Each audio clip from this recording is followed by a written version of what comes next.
Hello. Happy Sunday. It's weird, is it? Am I streaming early or something? Hey, Scorpio. Hope you're feeling all right. And congrats, Evil Bud, on the Fry win. Was it just the three of y'all playing? Oh, no, Scorpio got in there at the end. Well, welcome. It is Sunday afternoon. Usually I don't stream on Sunday afternoon, but me and Neil want to watch the Saturday Night Live 50th anniversary tonight. And so I figured I would just slide this up. Not work on Fry's Quest, but I'll work on it tomorrow. I don't work tomorrow. I have President's Day off, so I will work on that. Good. Swelling is going down. Medication. Sundays is the day when I have these little medication things that are rainbow colored for each day of the week, and I put all my medication in there. Getting old sucks. But I would say, as you do get older, I would say definitely once you turn 40, you should go to the doctor on a regular basis. At least when you go to when you turn 40, you should go. You should go when you turn 30, then 35, and then 40, and then you should go. Just listen to your doctor. So I have diabetes. I'm on medication, and I see my doctor every 6 months. So I have a lot of medication for that, and high blood pressure, and cholesterol, and that's it. So, all right. What did we do yesterday? We didn't do much. We watched in the regular time slot for Saturday Night Live, they played the first episode of Saturday Night Live with George Carlin as the host, and we definitely wanted to sit that. Well, it's more than a finger. It's usually a camera. So. Hey, Pass and Sea Breezy. Yes, and getting the flu sucks. You should get flu shots too, or at least I get a flu shot and the COVID booster. We got that right before we went to TwitchCon. Me and Neil went and got boosted, and knock on wood, it seemed to help. So we didn't get anything. We've been pretty good. We have gotten COVID once, and that was a while back. I want to say 2022 is when we got it. But anyway, let's not be old and talk about our ailments. Let's play some Star Trek. Where we left off, we were in a museum, and some terrorists had entered the museum and were trying to take it over. And it was me, Chekhov, and Scotty. Me, Captain Kirk, Chekhov, and Scotty. I say me because you control Captain Kirk in the game. And then and yeah, we were making our way to try and figure out how to stop them. So and yeah, that's kind of where we're at. As always, we can take a break and play a game like, is it Mr. Driller? I think it's Mr. Driller. Mr. Driller. But it does not have to be Mr. Driller. It can be any of the games on the arcade list. And if I beat the high score, I'll put your name on the high score list. I wish I used to have a communicator, an old school flip communicator, and I guess I lost it over the years. The only thing I have here is I have a next generation, what we call the mini vac, the dustbuster. The dustbuster phaser. It's actually not a phaser. It is a remote control. It's a universal remote. Last time I put batteries in it, it actually can go into like play mode here, and it will light up and make sounds and stuff like that. But it is not working. So I don't know what happened. But see, this is not appropriate for me to use this phaser. That's not right, unless I have gone to the future. Although I like this shirt, it is short sleeved. Captain Kirk's sleeves are not short sleeve. That's okay. I don't want to be wearing long sleeves in Florida. All right, let's boot it up and watch the This is my favorite part of this, is the opener. It goes right into the game, so it would be cool if it looped on this. I would love it, but it does not.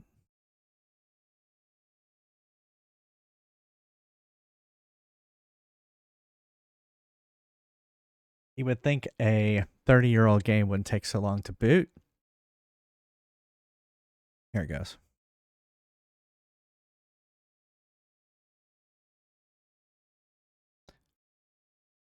Get it into window mode. There we go. Oops. Window has to be highlighted. Oh.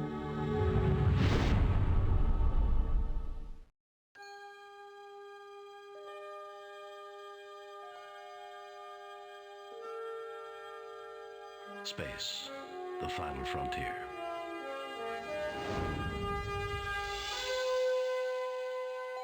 These are the voyages of the Starship Enterprise. Its mission, to explore strange new worlds,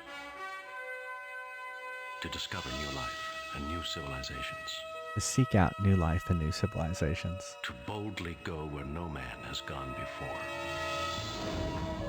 I don't know why it's different. I would love to find someone who worked on this and find out why they recorded it differently. I mean, you got everything else correct. I mean,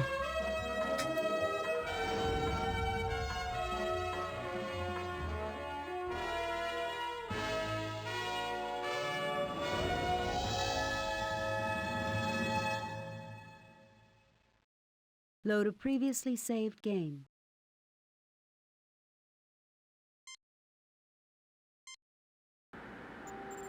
okay, here we are. All right, so we now have this charged. We have a capacitor charged, and so what I'm pretty sure we need to do, so the bad guys are in this room right here. And so what I'm thinking we need to do is we need to beam this canister of gas, to them. Let me look. I need to look at The note this. on the paper reads, Bresnia, VVSOP 2123. Ah! Not fast enough.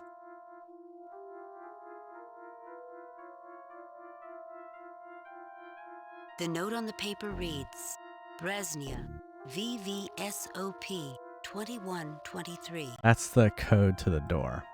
I just took a screenshot of it so I could use it. So yeah, if I look at the this canister of gas, WACE 2000 gas canister.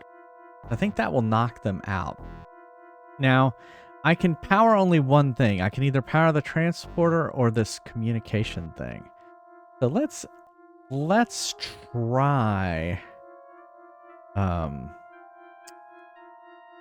the canister, or not the canister, the transporter first. I probably should look the transporter over first to see if we even need this.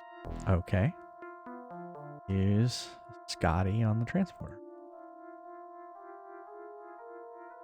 I don't think McCoy would like this transporter, Captain. Even I would not want to use this one. You not use a piece of equipment? Why not, Mr. Scott? This little beastie put out a wee bit of energy discharge during transport. You've heard of the Heisenberg uncertainty principle. Of course, Mr. Scott. Well, this is the Mulligan certainty field, guaranteed to do bad things to you even Dr. McCoy cannot fix. You can block the radiation, but she's not something I'd want to play with unless I absolutely had to. You'd have to repair the wires anyway. And the power unit's been pulled out too. I don't understand what you want me to do, Captain. Oh, oops. I was just following your thing. The Heisenberg uncertainty principle states that you cannot in any material know where every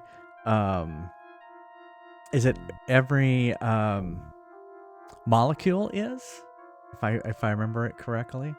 And so it basically states that the transporters are not even, you can't even use them.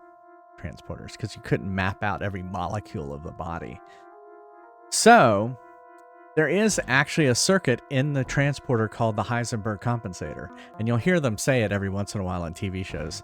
Oh no, the Heisenberg compensator is down. And that's basically to compensate for that principle that says you can't know where every particle is.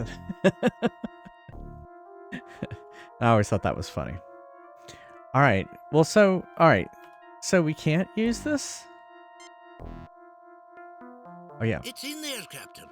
All right. So now let's use this. Maybe we should wait until Mr. Scott has it fixed, Captain. Oh. We've got the power now, but we'll need to fix up the wiring. Oh. Well, here, use this. It wasn't easy, but the wiring's fixed, Captain. It's never easy, is it, Mr. Scott? Aye, Captain. Okay. Now use. Maybe we should wait until Mr. Oh my Scott has God. it fixed, Captain. Captain, I wouldn't want to be anywhere near that opening when this thing fires up. We'll still need to block the effects of the transporter. Okay. Well, what if we use this plate? This should work. I hope. All right. Well, Captain, she's functional. Now we have to decide what to do with her. All right. Well, now let's use this. It's inside. We should wait until it's time to transport before we activate the valve. Good idea, Ensign. Okay. All right. Let's save. No, I don't think that's necessary. Save new game. Can't delete previous All right. game. We've used up all of our save slots, so we have to. Save new game. We're always having to delete old games before we save a new one. If you're wondering why I do that. Alright, we're gonna use that. Oh, did I get it back? No. No, I don't think that's necessary.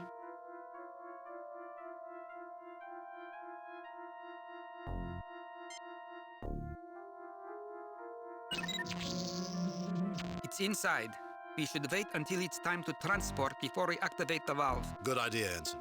Alright, use this. I'd say this piece of equipment would need a professional to operate it, Mr. Scott. Okay.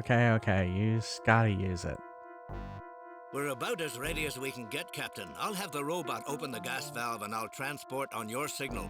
Shall we give it a go? Alright, let's do it. Energize, Mr. Scott.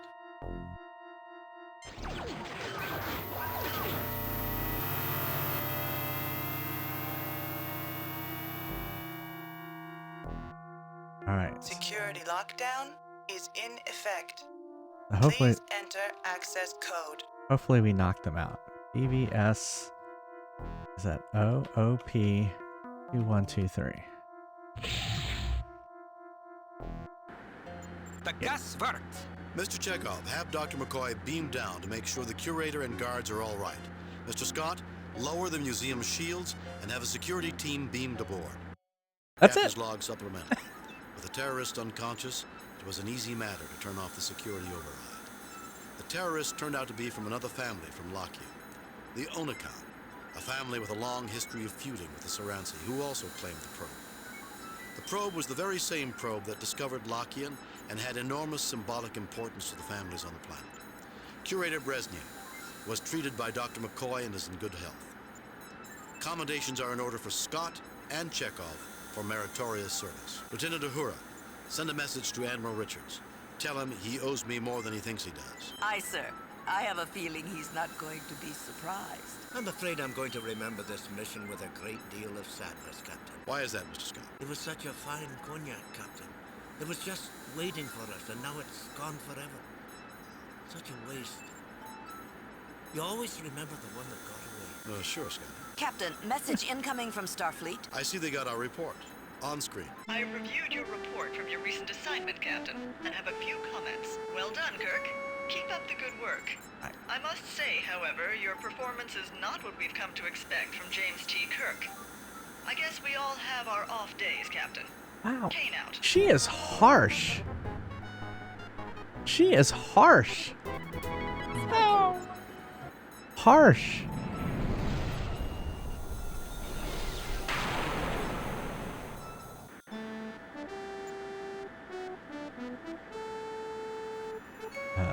Captain's log, stardate 6169.3. While delivering supplies to Exactly. outposts near Klingon and Romulan space, we received a distress signal from the Romulan Neutral Zone. Uh-oh. Not the Romulan screen, Neutral Captain. Zone. This is Sub-Commander Guion of the Warbird Infinitus.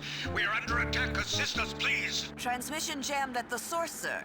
The transmission originated on the Romulan side of the neutral zone. Captain, this could be a setup. Yeah. The Romulans might be trying to lure us into a treaty violation. We can't interfere in Romulan business. Take us to our next mission.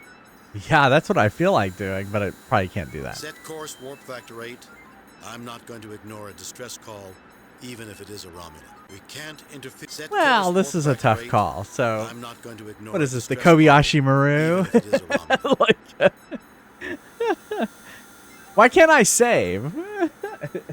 Is what I want to know. All right, we're gonna go ahead and go in there because I can't imagine that we're not supposed to go in there. So, all right, here we go.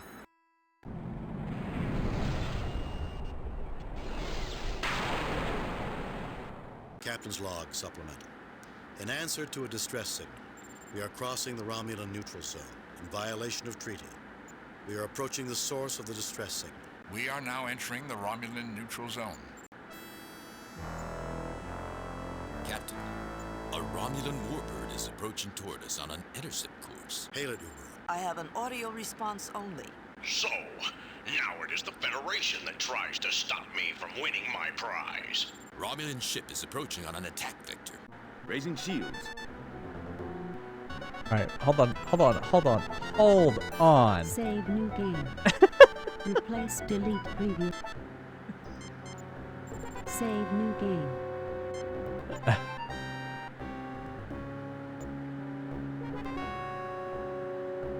Okay, our shields are up. Try and They are jamming all frequencies, sir. Bach. Nothing to report, Captain. Arming weapons.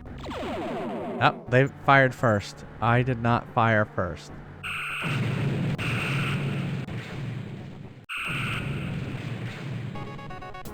Oh, they cloaked.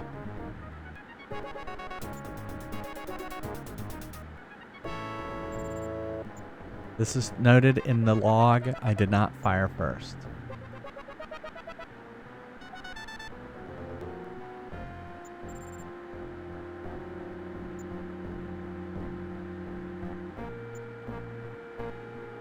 They are jamming all frequencies, sir.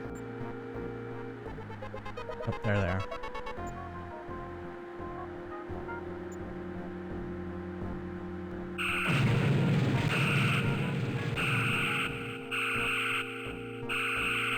Target analysis on. Target analysis on.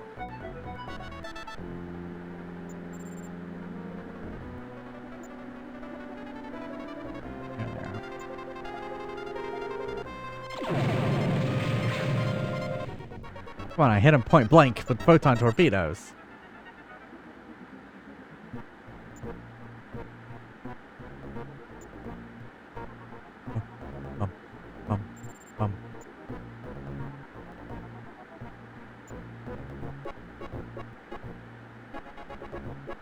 There.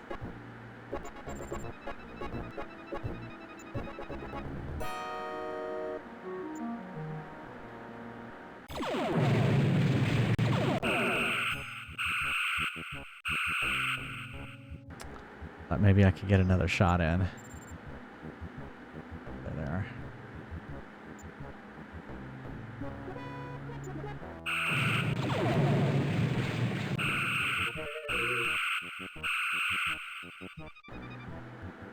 Crap!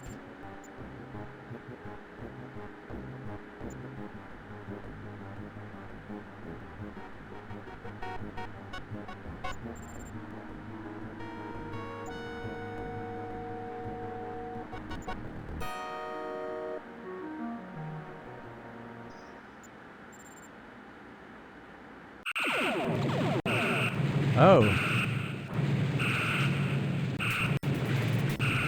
I destroyed him. Got him.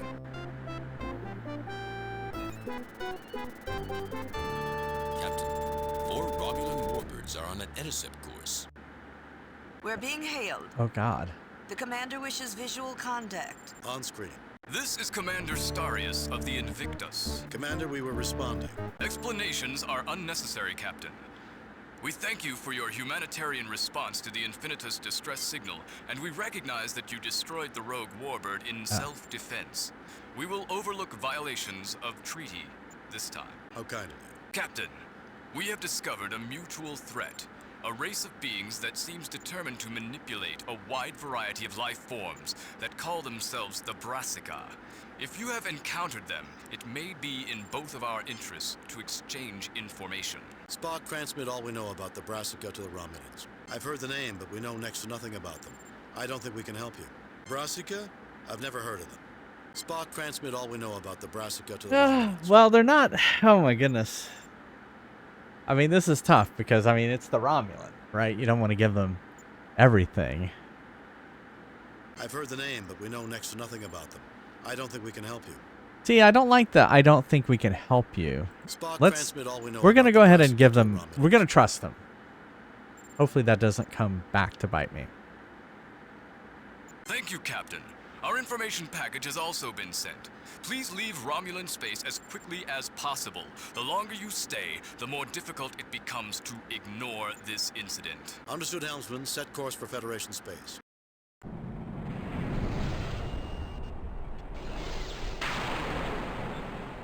Captain, a cursory glance at the Romulan information package indicates their data is nearly useless. We've been had, sir. This day is not going well. Ah. Captain, we have an emergency message from Starfleet. Code 1. That's a planetary catastrophe. On screen. Captain, a very large alien ship is about to land on the planet Atibus in the Klingon Neutral Zone. The aliens stated that they intend to land in the midst of the capital city. Then the ship cut communications with us.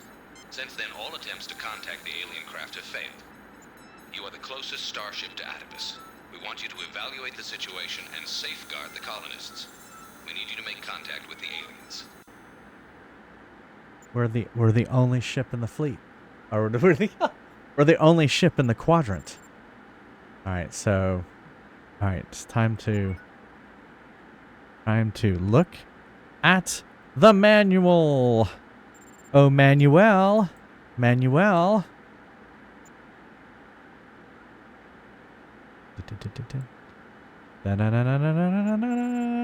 All right. Atibus is 8. 8's way up here on the right. Upper right.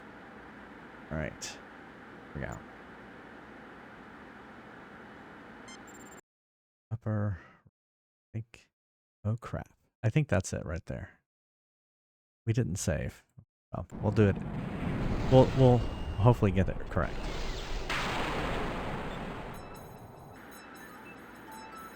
Alien ship in sensor range. I detect one Klingon battlecruiser on a parallel course. I was gonna save again. Save new game. Delete pre. Save new game.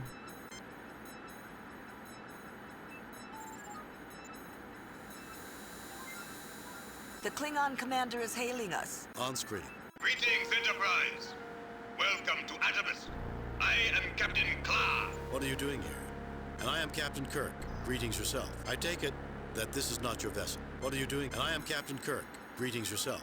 I appreciate your courtesy, Captain. I wish to inform you that we mean the colonists no harm. You have my word that I intend to take no action against them. As you know, this is neutral space. I have as much right to be here as you. If you do not question this right, I believe that we are capable of bridging any misunderstandings that might arise in this delicate situation. I have always admired the Federation's diplomatic abilities. I believe we both have more important matters on our minds. Until later, Captain. Well, it never rains, but pours. Mr. Sulu, take us into a parallel course with the alien ship. Aye, aye, Captain.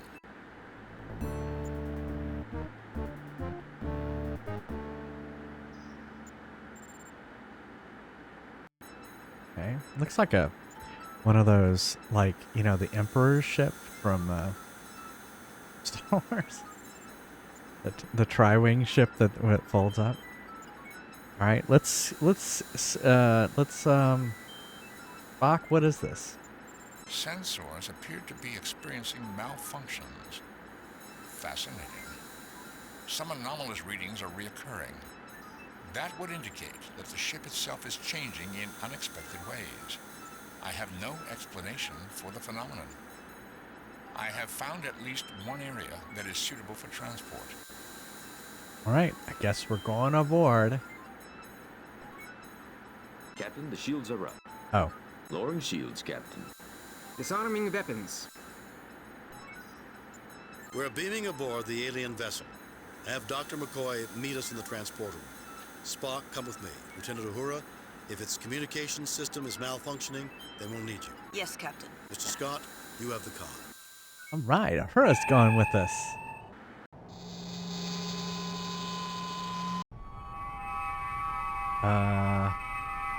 What is going on here? I'm Captain James T. Kirk of the Starship Enterprise. What's going on here? Who's in charge? Nobody's really in charge. Maybe the phase. That's one of the things that makes me so nervous. Nobody's really in charge. I try to take charge of little things like making sure the lights work. I don't like the dark. Are you gonna be in charge now? Maybe you should talk to the phase first. The phase? Phase? What's the phase? Why don't you just tell me what's going on here? If you need help, the Federation has many resources. Would you tell me about this ship? Why are you going to land in a town on Atropos? Why didn't you respond to our hail? The phase? What's the phase? We contemplate our phase. Some of our people think they're the ones who keep everything going. Sometimes they tell us things to do. They remind some people when to eat. Otherwise, they'd forget. I don't forget, but that's because I'm smart. If you want to, you can probably talk to the phase in the oratory. The builders built the oratory. The room there to the south, they built the garden north. If you're hungry or if your head ain't feeling right, there's food and such in the hall. Through there, the west door. The rest hall is through the east door, but you might have to wait for one of the beds. The builders were just so logical. They thought of everything. You can go anywhere. You know, Jim, I don't think there's much more he can tell us. I can take a tricorder reading on him if you think it's appropriate. Yeah, I do think it's appropriate.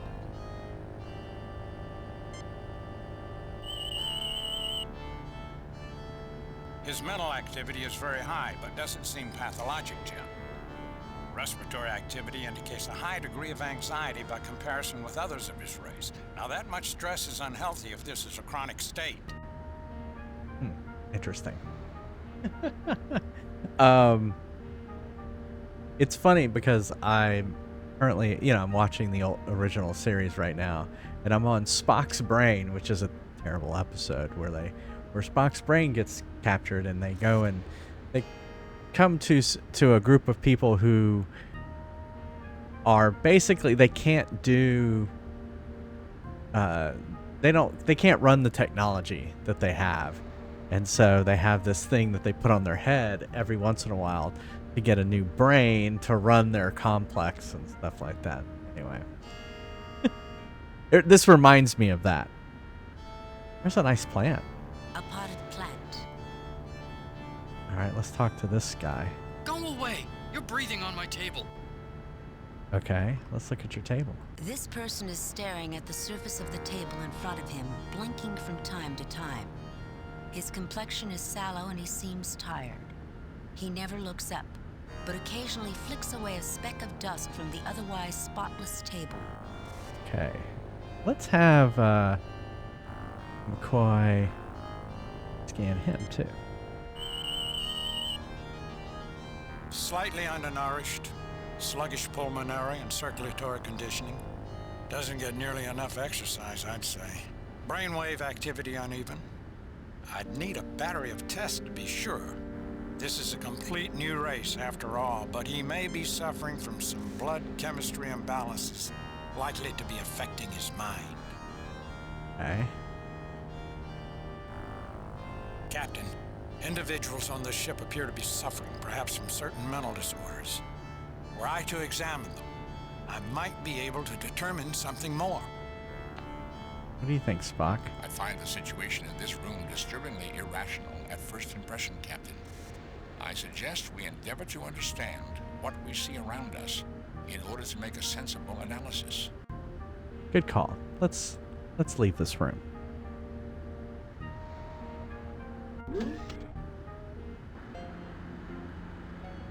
Is that Beavis? Hi there, I'm Captain James T. Kirk of the Starship Enterprise. Who are you? I'm Stan Bob. Did my mom say I could talk to you? Why, yes, she did.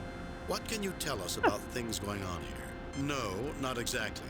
We'd like to know what you can tell us about things going on here, though. I don't know that we've seen your mother. Still, if you can tell us something about what's going on here, we would appreciate knowing it. Why, yes, she did. I don't know that we've seen your mother. I don't think my mom would want me to talk to you. Please go away and stop bothering me. Okay. I think the youngster looks a little wan, either from lack of the right foods or insufficient exercise, and there don't seem to be others his age he could pal around with.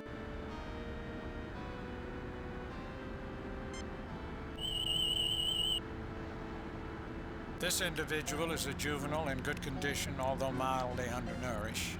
There's no immediate danger, but there's some traits that should be watched. He's healthy now, both mentally and physically, but he's at some risk if he's put under too much stress. Why didn't the text didn't match what he said? It's like he didn't want to read it exactly, and so they didn't change it?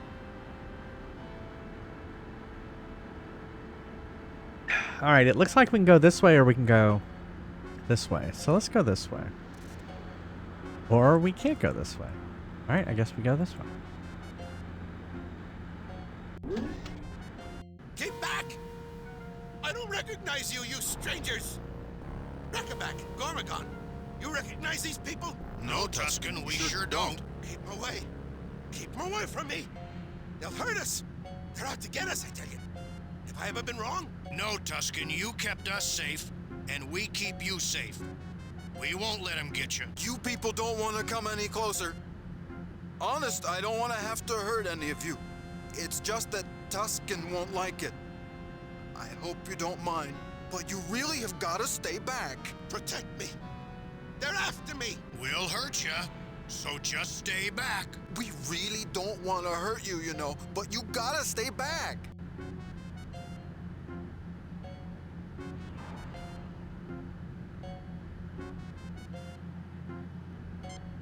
Watch out, Gormagon. They're up to no good. The tricorder informs me that the Klingon boarding crew has just beamed into the adjacent room, Captain. Uh-oh, the Klingon. You are Kirk. I am Kla, captain of the Paul-Ya. This is my aide. These Klingons are so innovative in their introductions. I'm Captain James T. Kirk, commanding the USS Enterprise. These are my crew, Science Officer Spock, Lieutenant Uhura, and Dr. McCoy. What can I do for you, Captain Clark? You can avoid interfering with me or my man as we look around the ship, the same as you. And with the same air of mutual goodwill, we will avoid interfering with your activities. Unless we have cause to think your actions in some way threaten us or the Empire we represent. We do not threaten the Klingon Empire, Captain Clark, nor its legitimate representatives. Then there will be no difficulties between us, will there? We will leave you to your investigations now and carry on our own. You won't mind if we're in the room, will you? We'd consider it a mark of our mutual respect, Captain, if you don't get in our way and we won't get in yours. Okay. Okay. I listened to my brother Rackaback and to my friend Tusken. They say we have to protect this room and keep anyone from getting into it. Tusken's afraid. Watch what you say, Gormagon. You know I trust you. He's just afraid, that's all. Okay. I don't care who you say you are.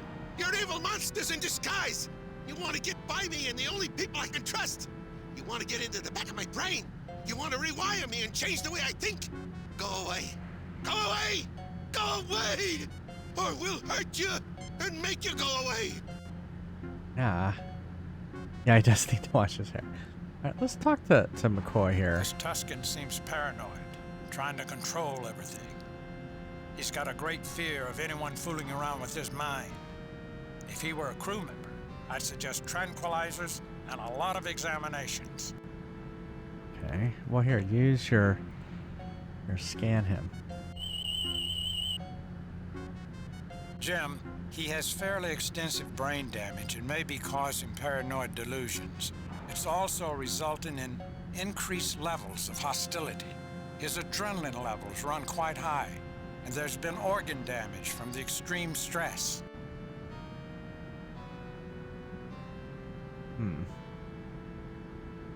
What if... I don't think we can use this from afar, but... Go away. You'll hurt me like you hurt them. I know. You're out to get me. Keep away from me. Keep away from me. I mean, we could stun them for their own safety. Watch out, Rackaback. They're up to no good. Watch out, Gormagon. They're up to no good. Okay. Or we won't. What if we scanned these people? Gormagon is one of the healthier individuals on this ship. Except for emotional stress, probably the result of being bullied by his buddies here. He's reasonably sound in mind and body. If I had to, I'd feel confident about treating him medically.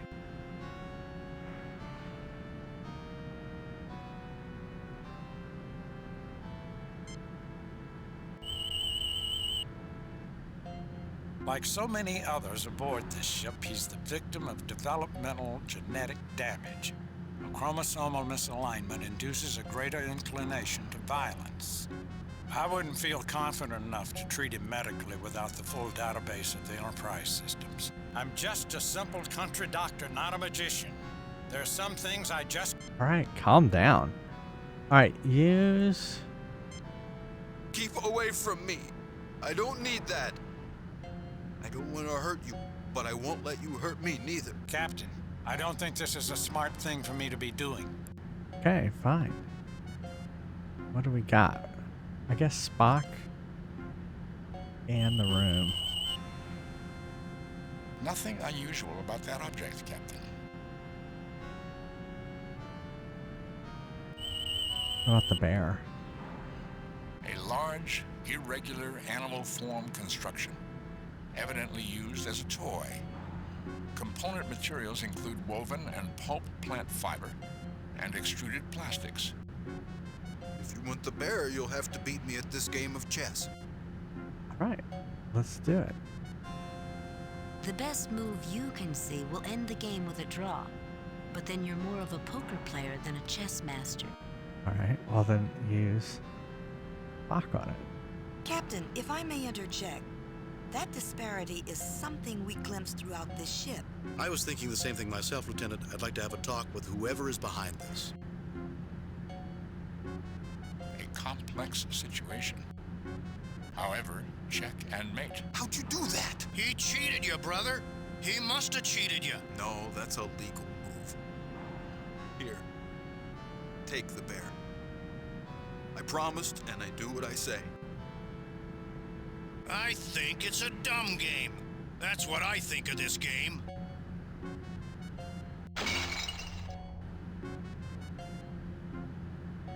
I think it's a dumb game. That's what I think of this game. All right. I wonder if this kid would like the bear. I'm not going to talk to you.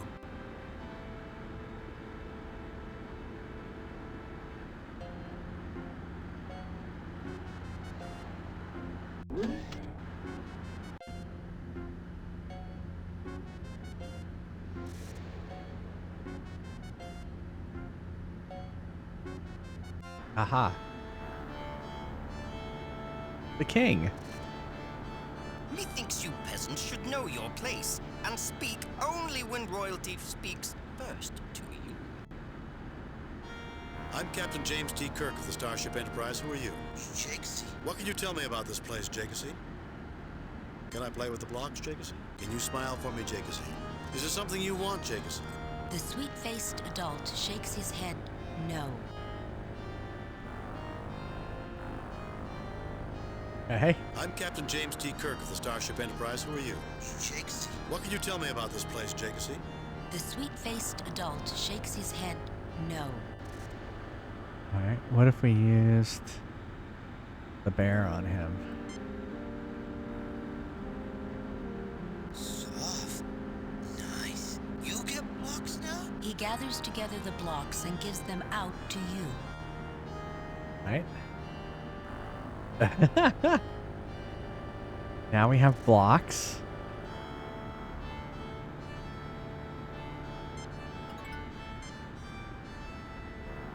Multicolored blocks, suitable for a child to play with. Okay.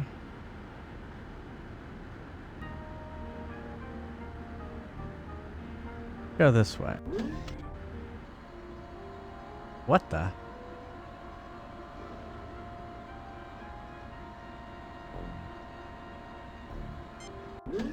Oh, the We are Klingon. just here to look around, Captain. I'm sure you don't mind. Would it matter if we did? Your doctor's discourtesy, though indirect, does no credit to your party, Captain Kirk.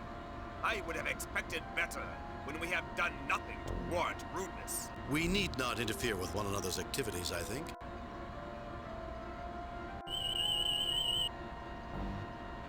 Various plants grown in a specialized, nutrient-rich medium.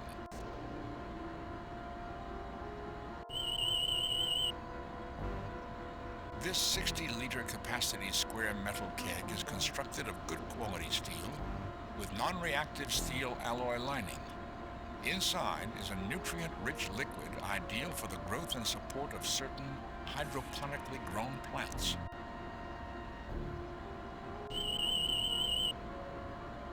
A combination workspace and computer console, Captain, with robotic leads on the visible hookups. The data terminal appears to serve as data storage and analysis of materials put on the countertop. In short, I believe it acts as a gardener's assistant to anyone working on the plants in this room. I do detect some evidence of malfunction in one of the hookups, but I believe it would take the inestimable skills of someone like Commander Scott to track down the problem, much less repair it. Are you saying it's broken? Only a small part seems to be broken. Something involving one of the feed lines. The rest of it appears to be in good order. My aide and I are merely observing both you and conditions on this ship. Should I have an observation to share with you, I will certainly not hesitate to do so. What if we scanned them? Actually, before we do that, let's save. Save new game. Play delete preview. Save new game.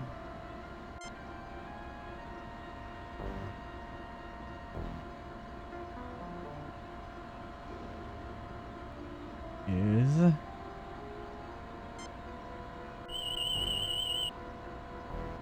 Readings are normal, but before you get more than a moment's worth of readings, the Klingon captain notices and snarls. At ease, Doctor. We don't want to start an incident here. okay.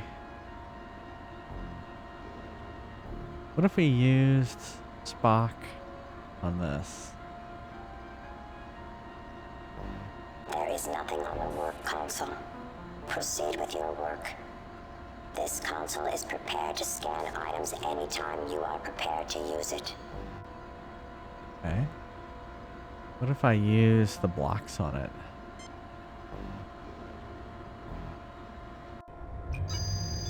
Inert organics including phosphorus, nitrogen, ammonia, and calcium compounds. In this form, impractical to use as fertilizing nutrients.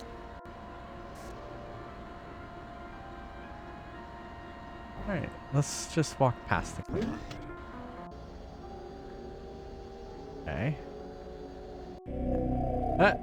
What was that?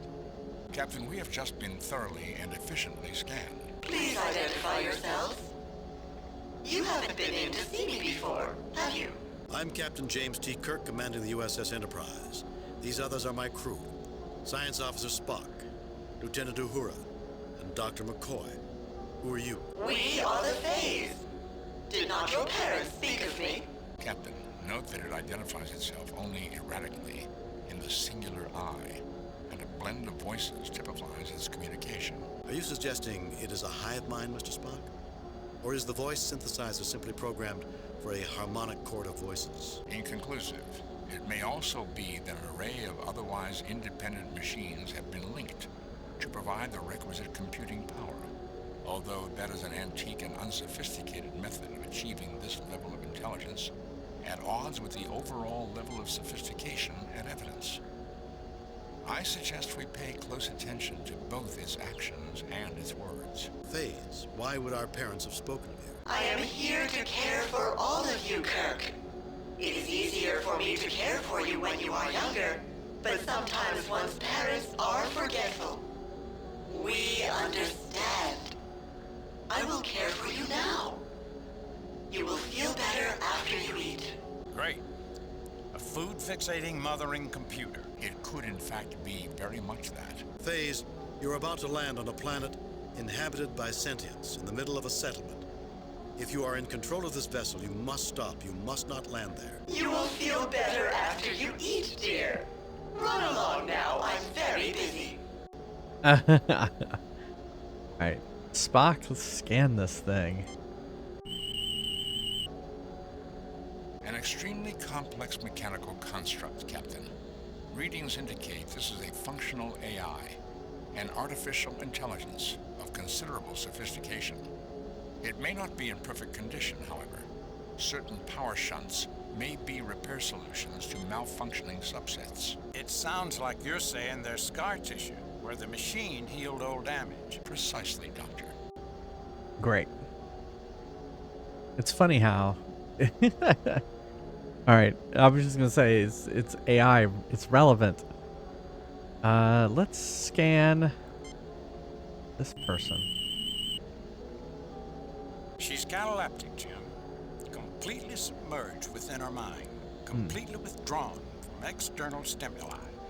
If I were to put her arm up in the air, it would stay there until I moved it back down. Psychological damage or something physical? I can't be sure even with rather extensive tests, but from the tricorder readings, I would say some psychological shock ruptured an inherently fragile cognitive structure. In ancient times, they would have said she was skittish or prone to a nervous breakdown or weak-minded. There are a myriad of childhood developmental blind alleys that might restrict her adult pattern creation, representation Bones, stop. You're starting to sound like Spock. You do not have to be insulting, Captain. Alright, well, what if we used your medical bag on her? I'm sorry, Jim, but I'm not willing to experiment with the drugs I'm carrying to see what might or might not work, especially given her condition. I'm afraid I'd be as likely to kill her as affect any positive change. Okay, let's talk to the computer. Hello there, Kirk. Welcome, all of you. You're not feeling well, are you? I'm feeling fine. Let's drop the subject. I want some information from you, Faze. Why? How are you feeling? Aren't you feeling well? I'm feeling fine. Let's drop. Why? Let's do How are this. you feeling? So Kirk Aren't you is an feeling well? expert at talking to computers and making them blow themselves up. So let's, maybe if we can get it to surface its feelings, it will explode. I am fine, Captain Kirk. Is there something that makes you believe that we are not thinking or not feeling well? No, I don't think that. Yes. I just as soon stop talking about it. You're in charge of a starship that's declaring the intent to land on top of innocent colonists. Do you want me to blow up this ship? No, I don't think that. I just as soon stop talking about it. You're in charge of a... Do you have a great deal of anger to express, Captain Kirk? Some of us do. Even we do sometimes. I can't go to the playroom, but you can, you know. Work off some of your anger and frustration. Wouldn't you like that?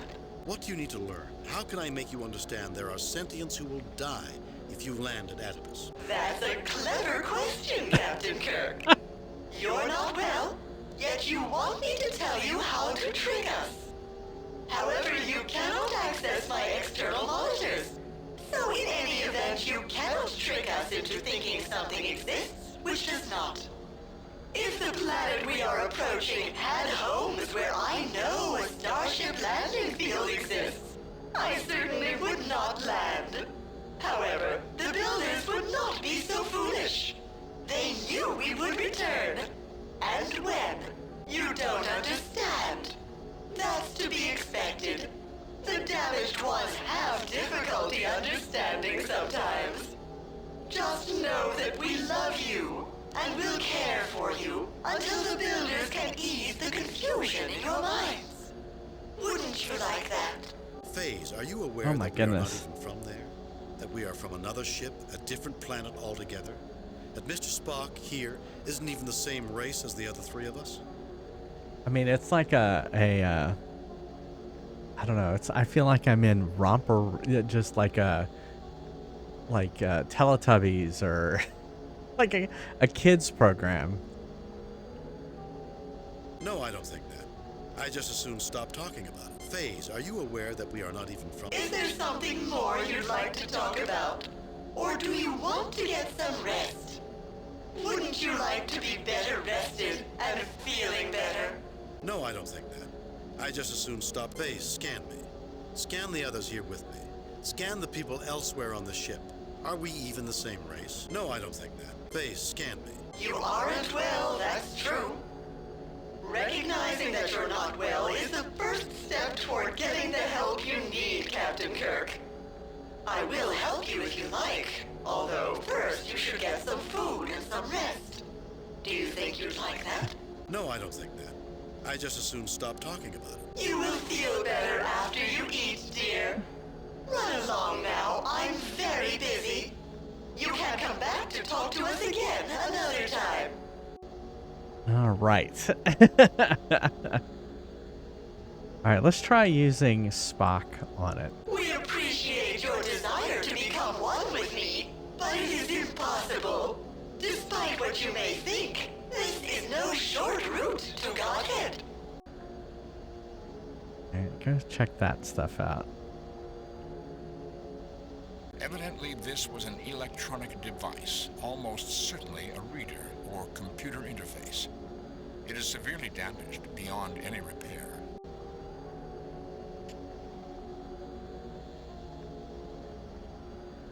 What if you used your scanner on it?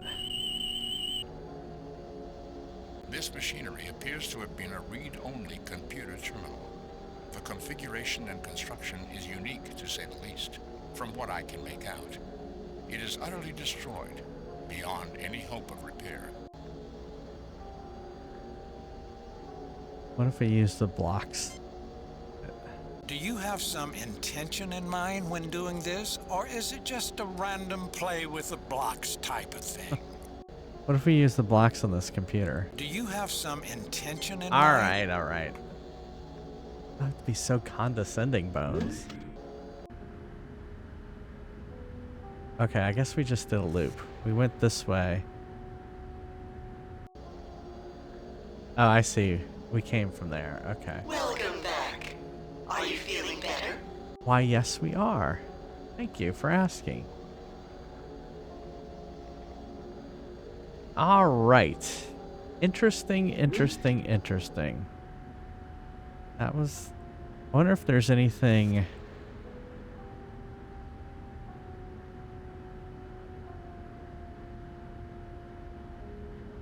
Thought we left this way.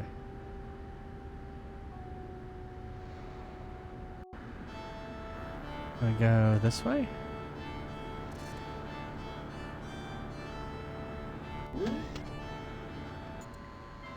Ah!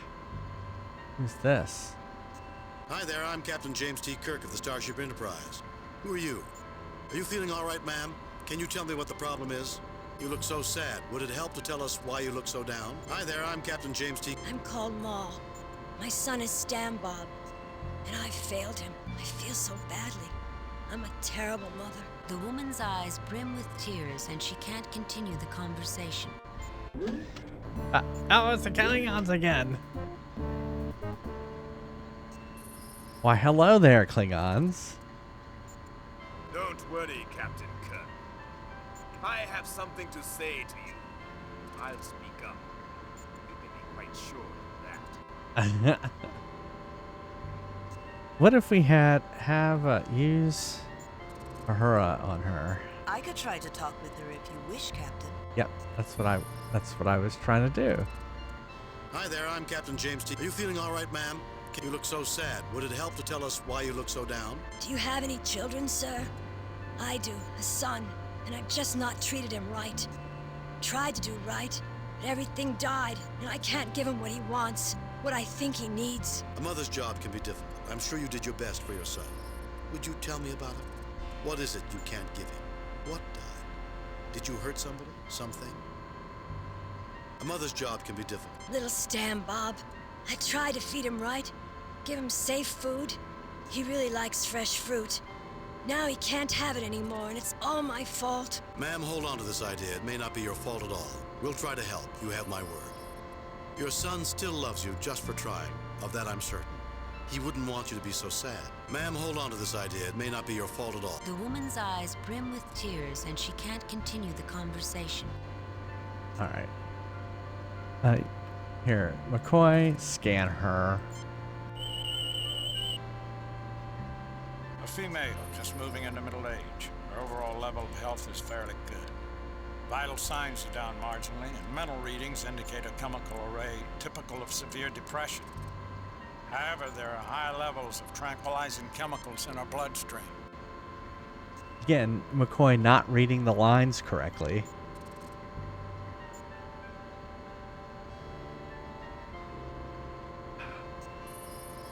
All right, let's look at this. What is this? A mechanized food delivery and recycling system not unlike what you see every day aboard the Enterprise.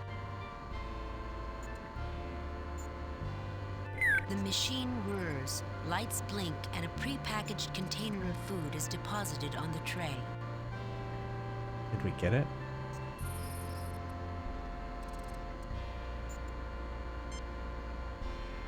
Get it. No effect.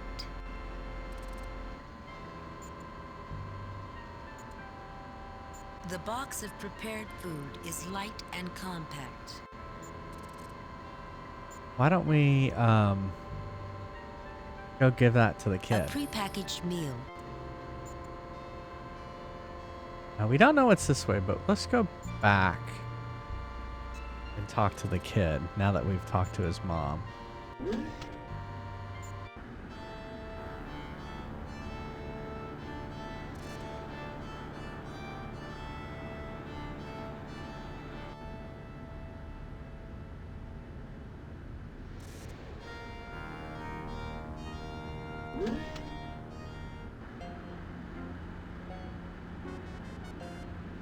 Hi there, remember me? I don't think I should talk to you.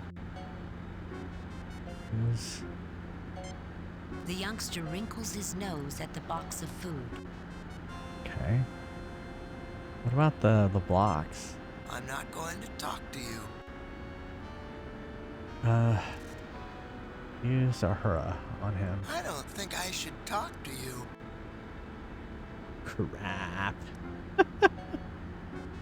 Well, he said he wanted fruit. He liked fruit.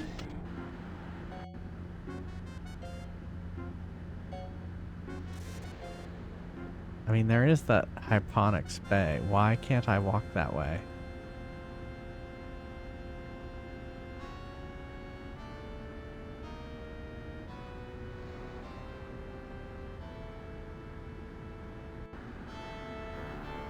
Alright, we'll keep going this way.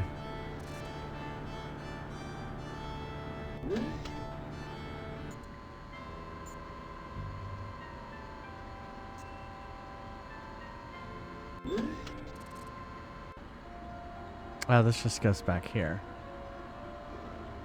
Place is a maze. Ah! Klingons again. No effect.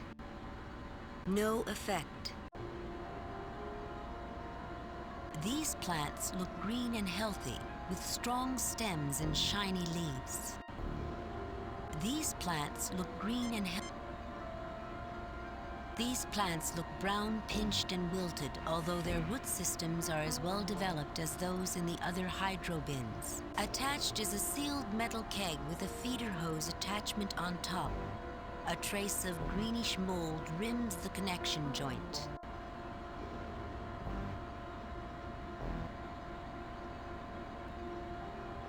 The feeder hose comes free and a mechanism pulls it out of the way. But a terrible stench rises out of the container, smelling like many things died in there long ago.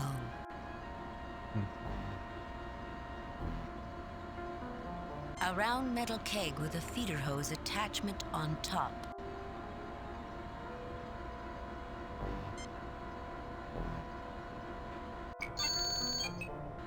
The nutrient broth in this container has become contaminated. It should be disinfected before the container can be reused. Okay, we'll do that.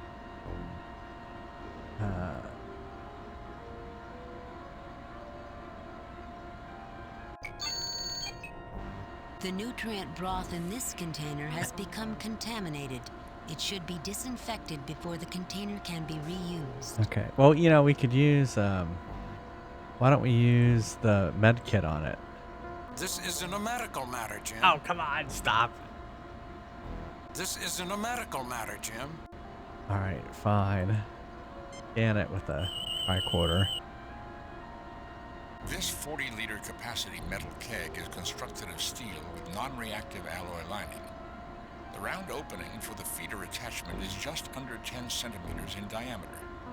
Inside is an uncomplicated life form, and it appears to fill the interior of the keg. Okay, there's a life form in it? Well, let's use this then. That keg is steel and alloy, but inside is something unusual. That greenish mold around the lip appears to be a wild growth.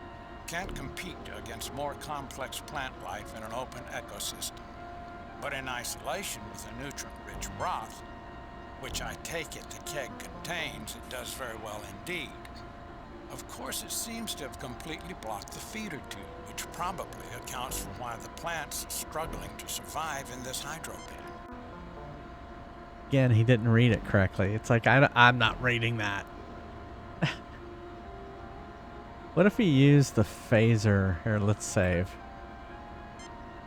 Save new game. Replace, delete previous game. Save new game.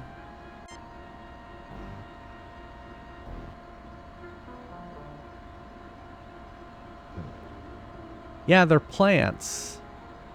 And they've grown so much, they're like up into the ceiling and stuff. Alright, so let's use phaser on it. Ah! The container heats up rapidly and foul-smelling smoke pours out of the small opening on the top.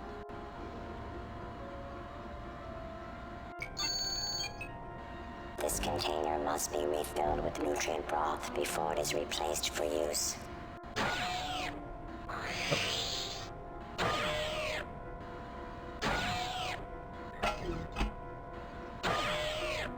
Two feeder hoses roll out on wired mechanisms and insert into the container.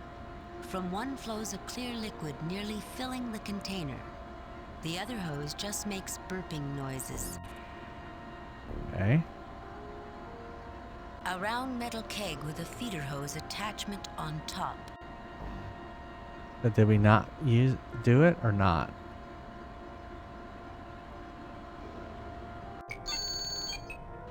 Inadequate nutrients.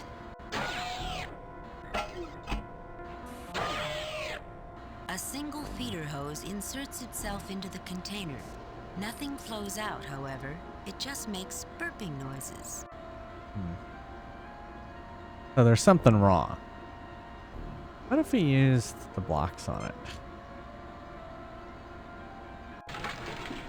The blocks fit through the opening, splashing as they plunge into the liquid.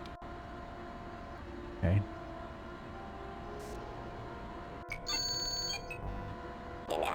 dissolution of nutrients in liquid medium. What if we use No, I don't think that's necessary. use the food on it? No, I don't think that's necessary.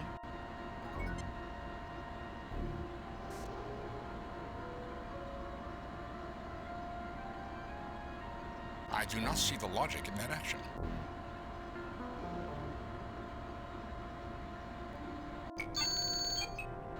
Inadequate dissolution of nutrients in liquid medium. We need to get more?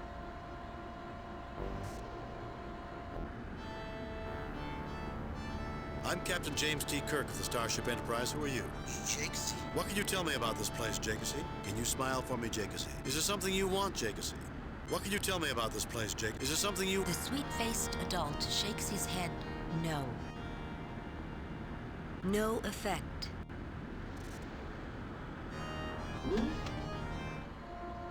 Oh. That doesn't look like if I were to get that. Oh goodness, the Klingons. You take the metal keg.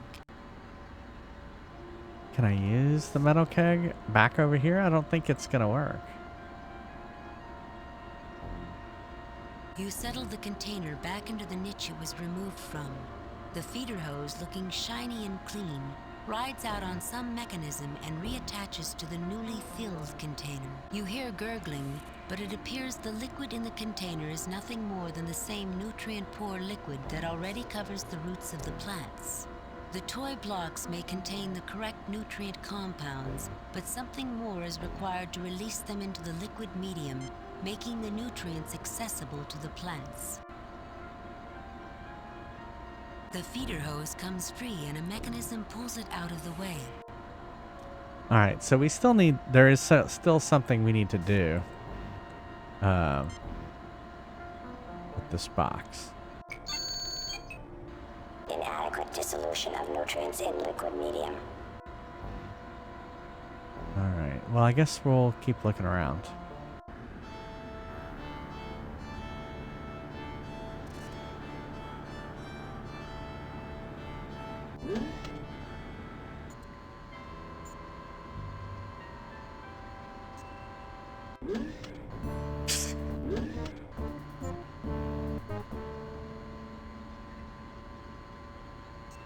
I feel like I'm being watched.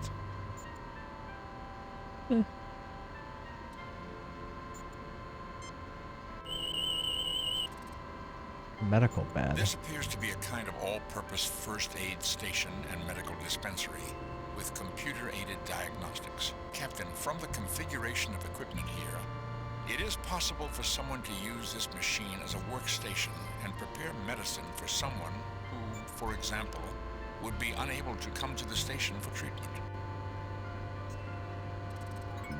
Let's save. Save new game. Replace previous. Delete previous game. Save new game.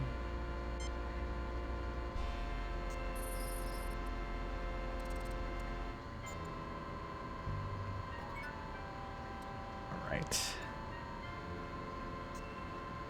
Let's play some Fry's Quest. Exclamation mark join if you want to play some Fry's Quest. If there's no new players, I will unlock it here in just a few seconds. Oceanic will kick us off. We're not Ready for satisfied battle. until you're not satisfied.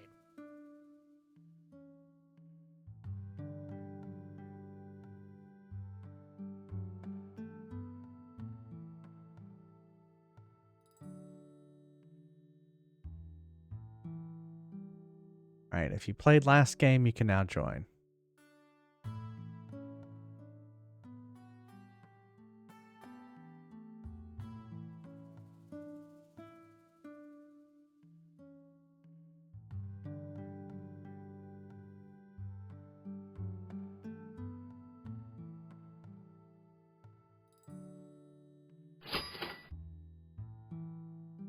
Ready for battle.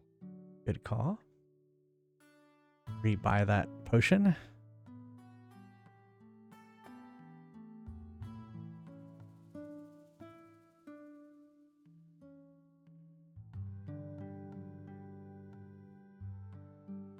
close that.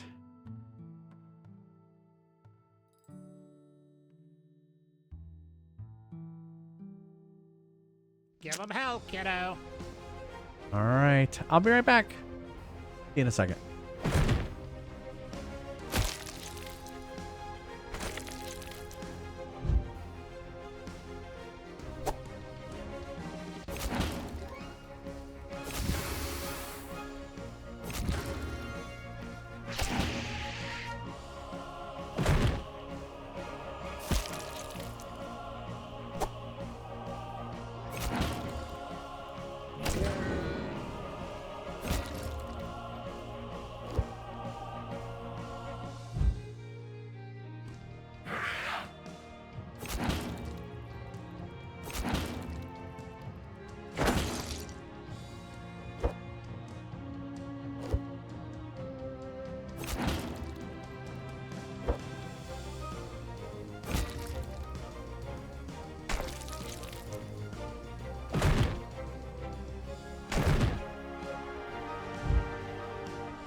Welcome to Neil's Deals. We're fresh out of lore.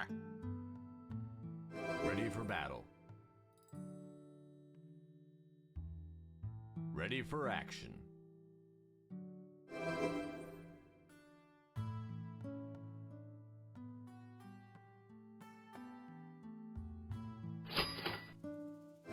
Ready for action.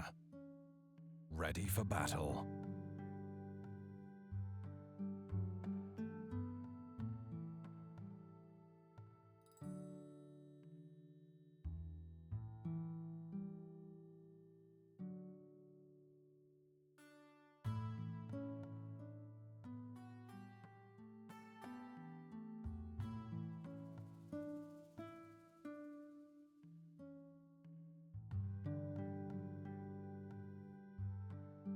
Give him hell, kiddo.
Today only. 2% off when you spend 10,000 or more.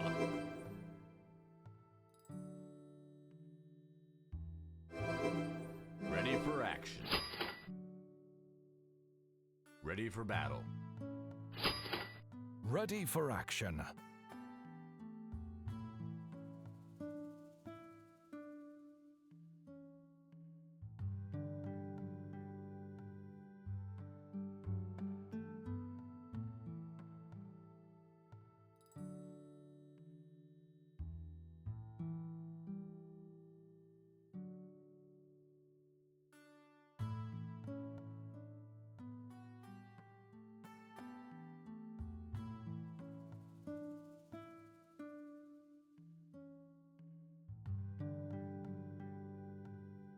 Ready for battle.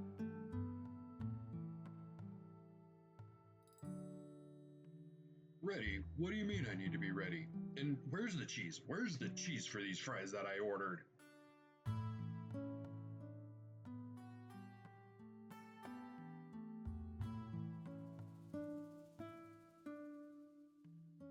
Time's up. Have fun watching the floor.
Uh-oh.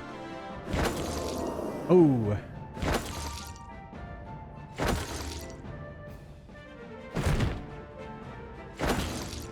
Yeah, thanks, Dark Passenger.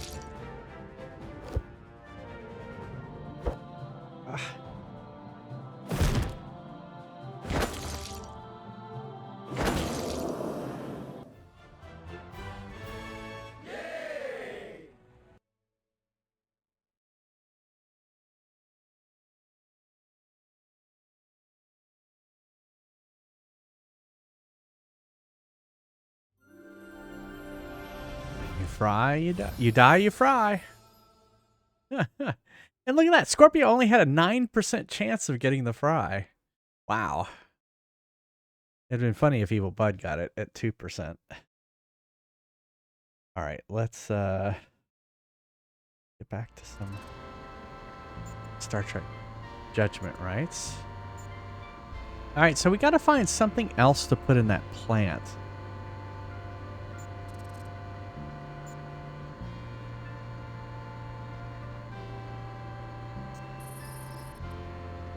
Now, what is this giant arrow over here? Use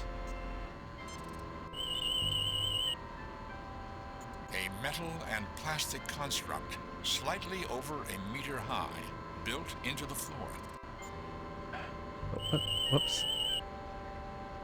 Nothing unusual about that object, Captain. About this arrow. Nothing unusual about that object, Captain.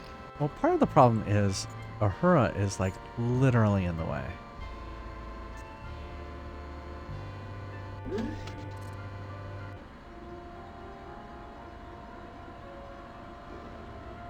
Put this one.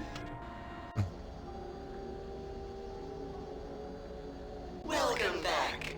Are you feeling better? No. What is this? This looks unusual. No effect.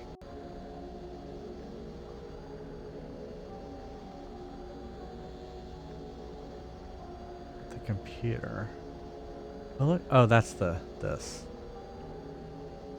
I was like, something's glowing. I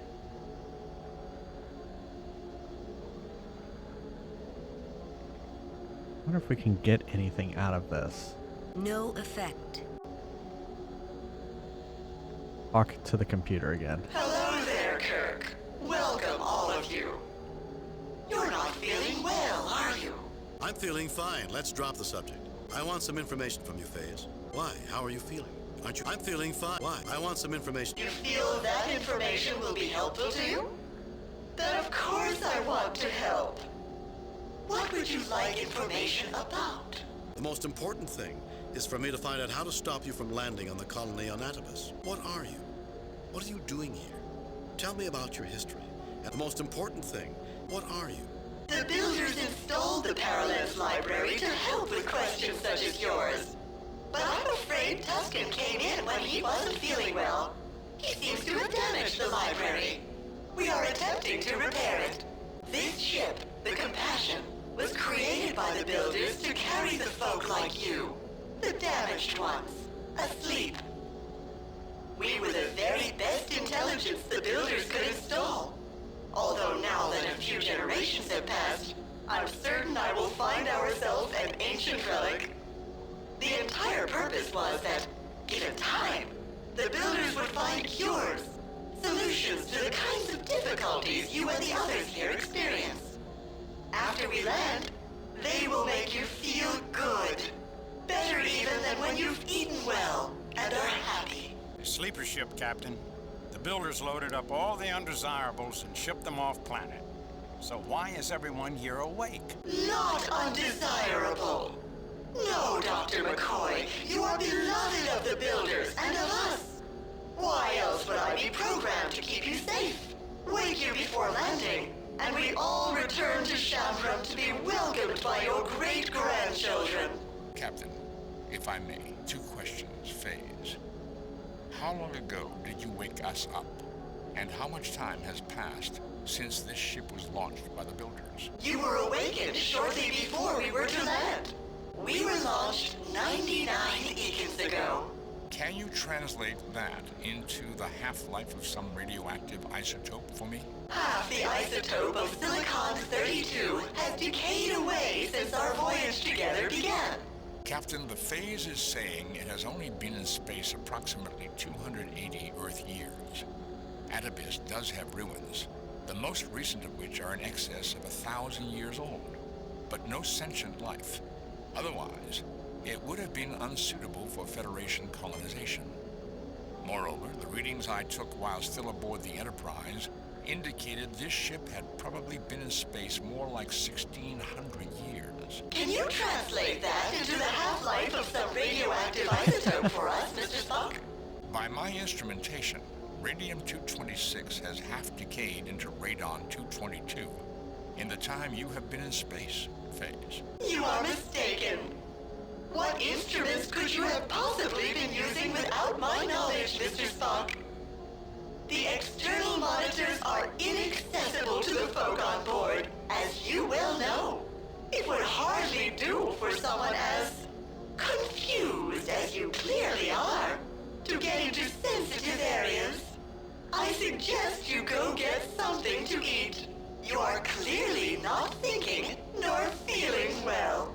Phase, is it possible you're not thinking or not feeling? Phase, are you aware that we are not even Phase? Is it possible you're not thinking or not feeling well? I am fine, Captain Kirk.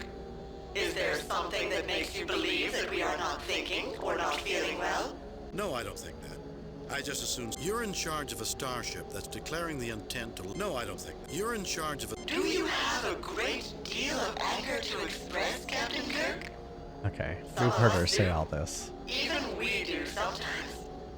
I can't go to the playroom, but you can, you know. Work off some of your anger and frustration. Wouldn't you like that? What do you need to learn? How can I make you understand there are sentients who will die if you land at Oedipus? That's a clever question, Captain Kirk.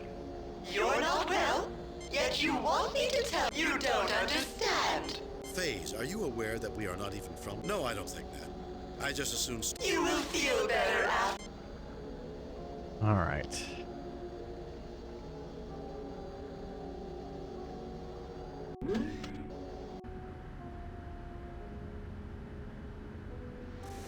No effect. Let's try talking with these other people in here. Okay, we can't go this way. No, it looks like we can.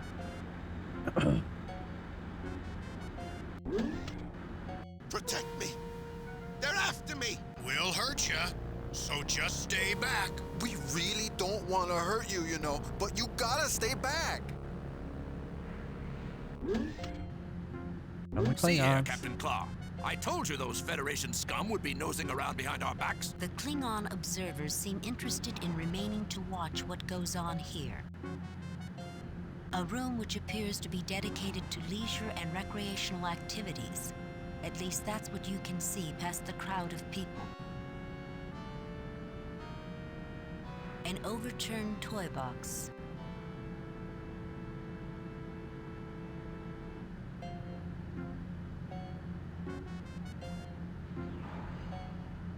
A pillow.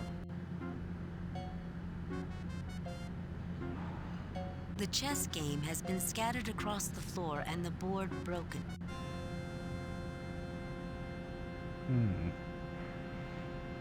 This appears to be an unusual metallic structure. I don't care who you say you are. You're evil monsters in disguise. You want to get by me and the only people I can trust. You want to get into the back of my brain. You want to rewire me and change the way I think. Go away. Go away! Go away! Or we'll hurt you and make you go away.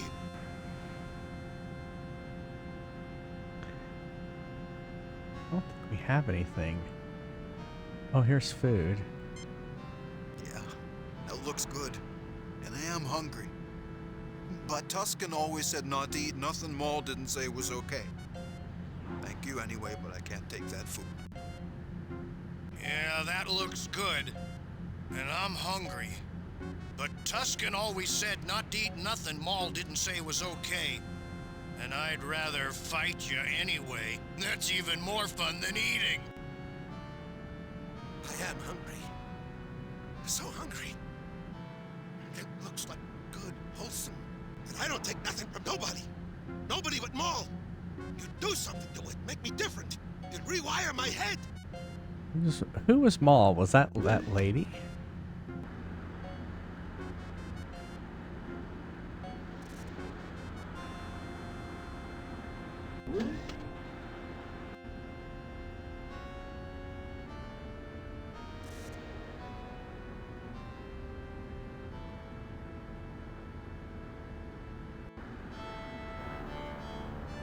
Methinks you peasants should know your place and speak only when royalty speaks first to you. Oh, what does he have there? No effect. This individual appears somewhat elderly, but he holds his head proudly and his shoulders are thrown back. He nods benignly at you and a yellowish crown slips down a little lower on his brow.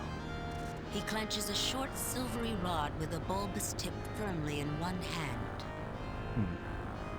I wonder if we could just get it. No effect.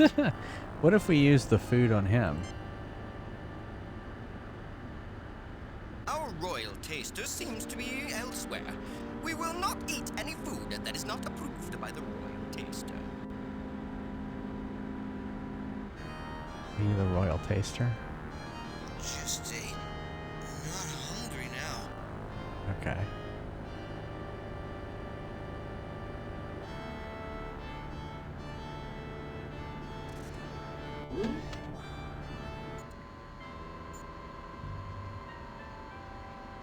Hi there, I'm Captain James T. Kirk of the Starship Enterprise.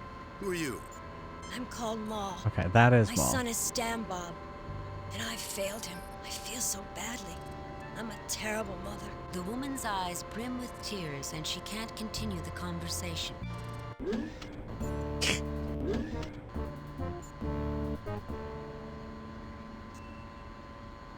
Use the food on him. You will understand my aid checks what you're offering me.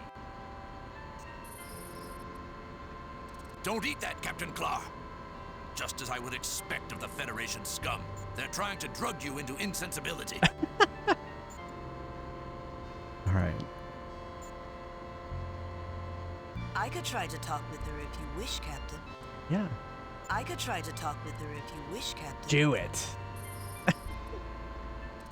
Oh, let me talk to Uhura. Captain, I think that woman looks like someone we should talk with. I have been talking Hi to there, her. I'm Captain James T. Kirk of the Starship Enterprise. Are you feeling all right, ma'am? You look so sad. Would it help to tell us why you look so down? Are you feeling all right, ma'am? Can you tell me what the problem is? I'm a bad mother. I tried to do right, get him what he wants and needs. I'm just so depressed. Everything died. Who died? What died? I'd like to help if I can. I did it. I'm a bad person. Killed all the plants, and now they don't produce anymore. I'm not worthy to have a good son like him. A mother's job can be difficult. I'm sure you did your best for your... Why do you think you were the one who killed the plants? Have you even looked in on them recently? What if someone showed you that you were wrong? I'm eating what the phase makes for me, so I'm just resting. I'm tired, and I really don't feel like doing anything. I'd be so happy to know my boy could have safe food again. It's better for him than what the phase provides, I think. But I killed the plants. They're dead, and I can't make them better. The woman's eyes brim with tears and she can't continue the What if we conversation. got the container and brought it to her?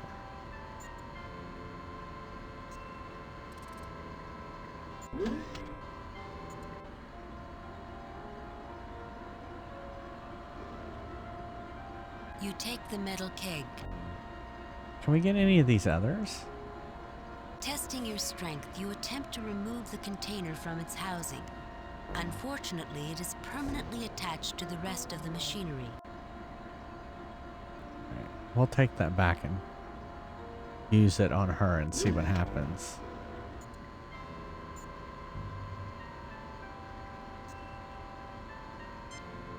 No, I don't think that's necessary. But now we can look at this. This room gives the impression of being two disparate things joined for an obscure reason. There's a space to eat in, and a medical area that doesn't fit with the place to eat paradigm. At least it wouldn't fit together at most places in Federation space.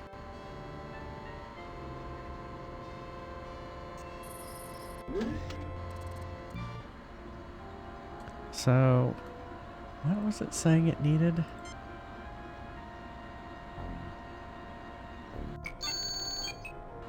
Inadequate dissolution of nutrients in liquid medium.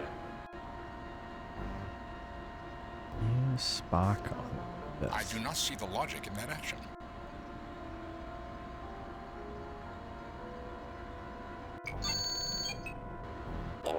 dissolution of nutrients in liquid medium. We need some sort of Ah!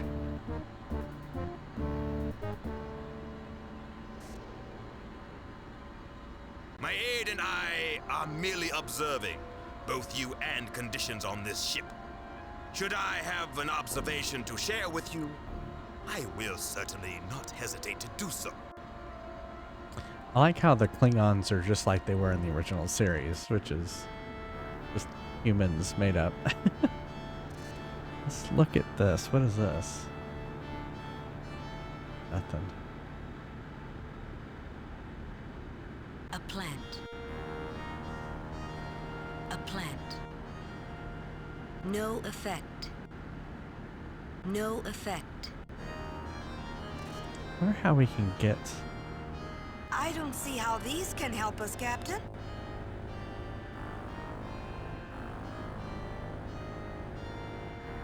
I don't know if we need that hammer, but...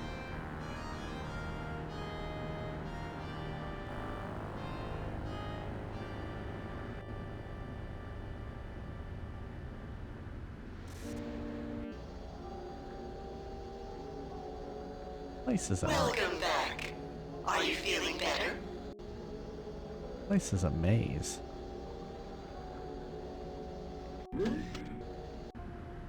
Alright, so this is probably in the stage where we haven't picked up everything. So let's look around and see. A potted plant. No effect. No effect. A set of books. No effect. No effect. No effect. No effect. No effect.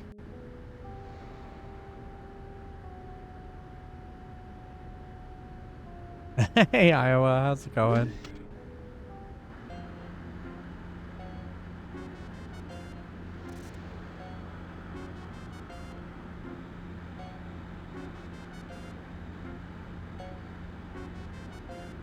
A narrow bed, a bit mussed up.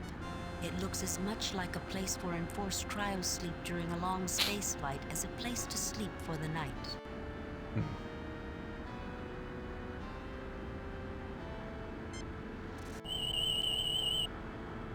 Yeah, a configuration of fabrics and metals arranged in a manner commonly used as a sleeping platform by an individual humanoid.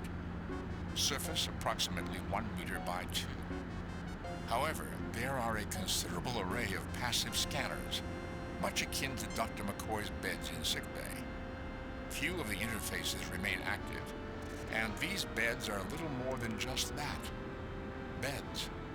Nevertheless, while they were functional, these beds could have been quite adequate as cryogenic chambers for sleep ship travelers. Yeah, so I'm taking tonight off, so I thought I would stream this after.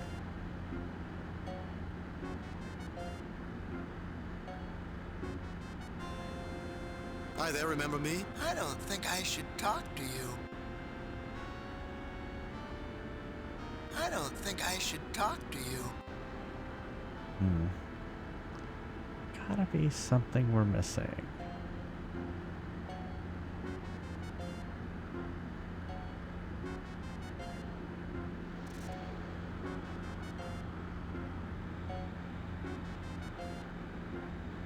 This is where this guy was. They're after me. We'll hurt you, so just stay back. We really don't want to hurt you, you know, but you gotta stay back. Yeah, I didn't put it in the announcements channel. I should have. See here, Captain Claw. I told you those Federation scum would be nosing around behind our backs. The Klingon observers seem interested in remaining to watch what goes on here.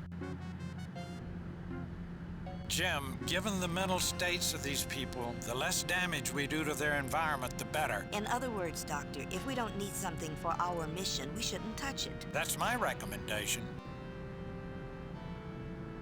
I wonder if we should... No effect. Pieces of wood and plastic. They were originally part of a toy. A pillow. Get the pillow? Jim, given the mental states of these people, the less damage we do to their environment, the better. In other words, Doctor, if we don't need something for our mission, we shouldn't touch it. That's my recommendation.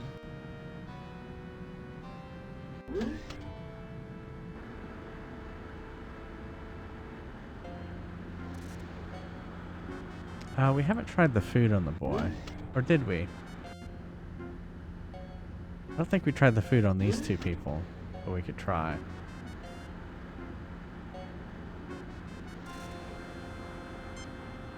The youngster wrinkles his nose at the box of food.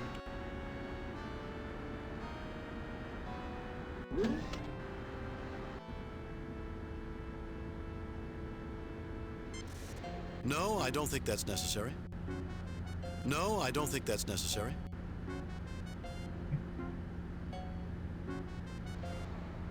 She didn't want it. The Klingons didn't want it.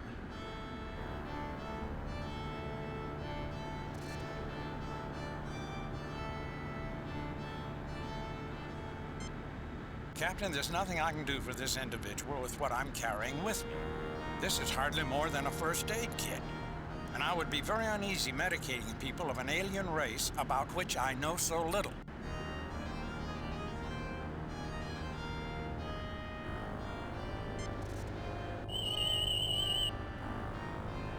Remember, this is a new race, Captain. While these people are clearly humanoid, I may not have all the answers. This individual is a bit elderly, but not in too bad shape when you take that into account. He seems to be suffering some brain lesions that might be genetically linked. Nerve brain degeneration lesions. in the lower back.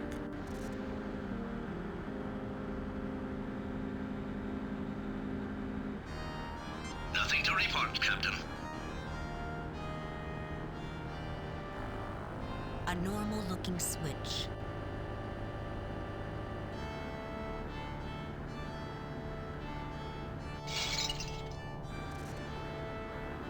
Okay. That was something.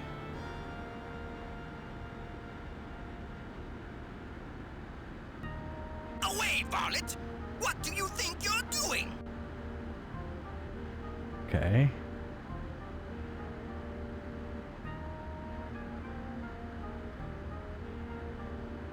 Oh, he just went back there.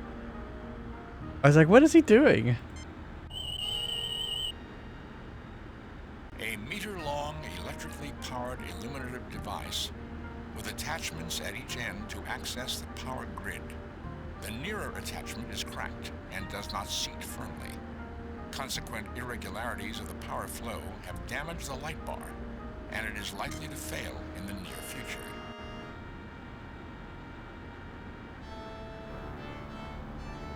A gridwork of manufactured plastic to diffuse the illumination transmitted from the lighting system in the ceiling. You're like, you don't have a Metroid on your head, and you should. All good Starfleet captains do.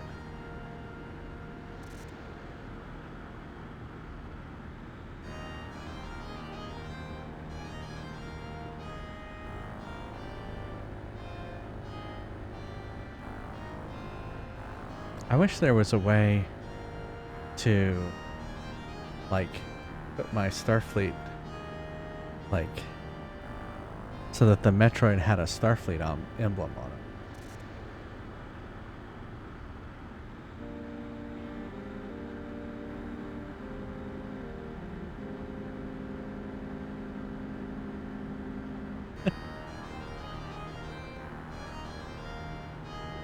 Methinks you peasants should know your place and speak only when royalty speaks first to you. Okay, wouldn't let me get it. Use. That would not be very wise, Captain.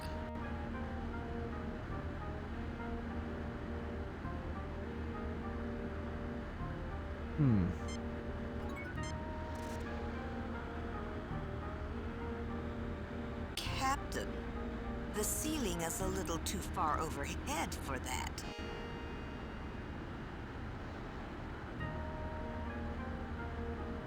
Away, varlet!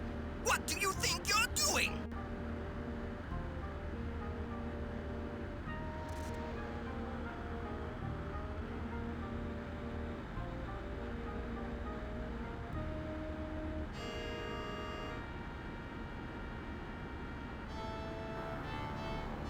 We acknowledge your obeisances, but you be not more than a jumped-up merchant. Think you money might buy position? Little man, get away from our royal personage. What if I stunned him? Standard Starfleet phaser. Set for stun. Jim, are you all right?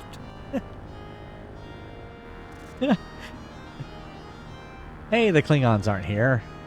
I don't see how these can help us, Captain. A piece of cloth. A book. I don't see how these can help us, Captain. Thing is about this. I don't see how these can help us, Captain. See, Uhura, you haven't played the other missions. You just get everything, and eventually you use everything.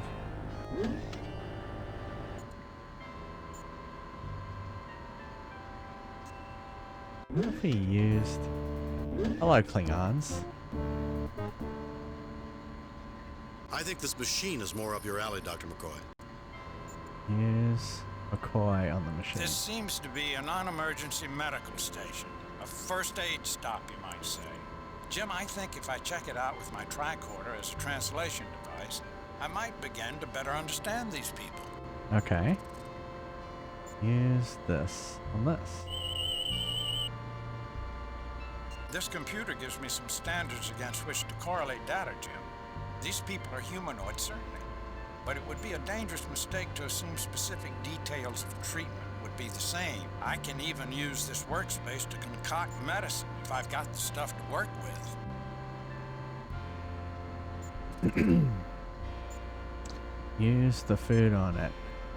A light scans the food box and the computer screen lights up. The food in this box has been prepared with standard quantities of tranquilizing alkaloids, calmatives, and euphorics.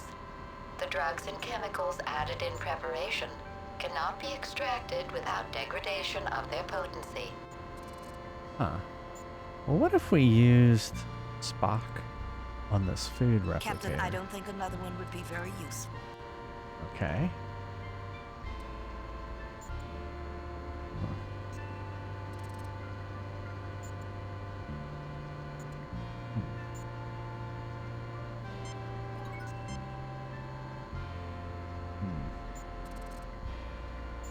A large machine made from a red metal.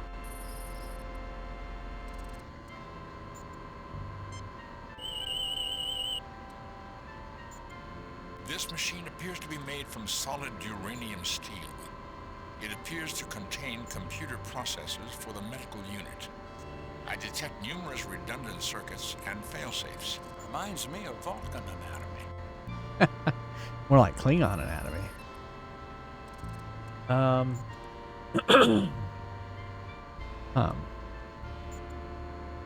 What if we... let's do this. Let's go back and get... I think it's right here.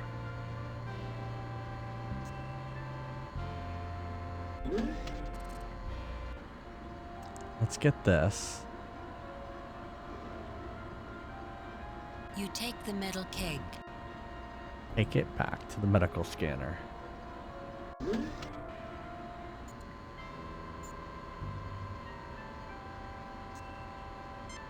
No, I don't think that's necessary. No, I don't think that's necessary. No, I don't think that's necessary. No, I don't think that's necessary.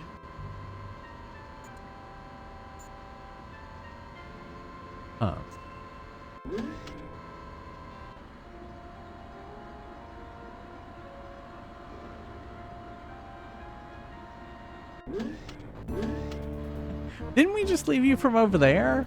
Why did you come out of that door? The ceiling supports a complex network of pipes with vines growing between them. I'm sure we've gone this way, right? Ha, yeah.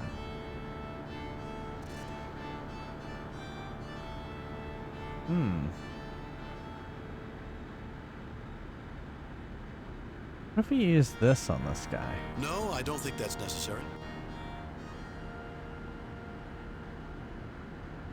Did we show this to the lady?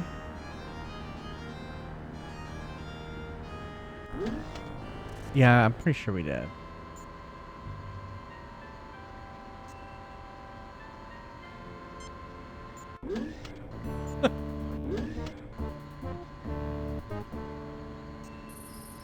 No, I don't think that's necessary.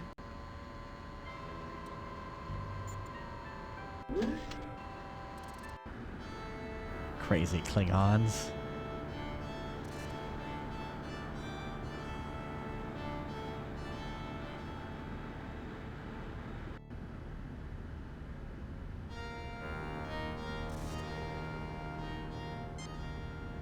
Captain, I do not think the plant is compatible with that container. Captain, I do not think the plant is compatible with that container. No, I don't think that's necessary.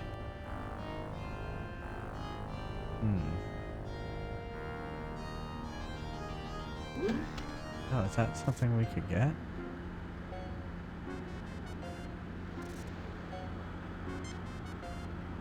No, I don't think that's necessary. How's it going, Lemon Square?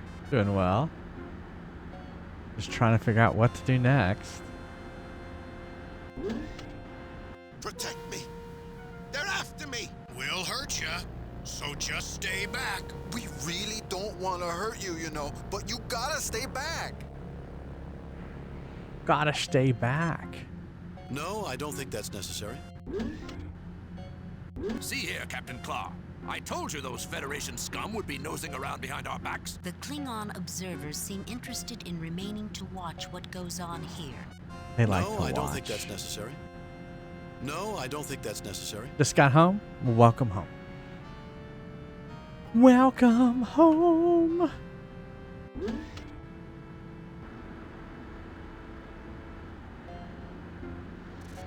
you go. Hold on. Kirk. I guess he's already. A sturdy, simple chair. No effect.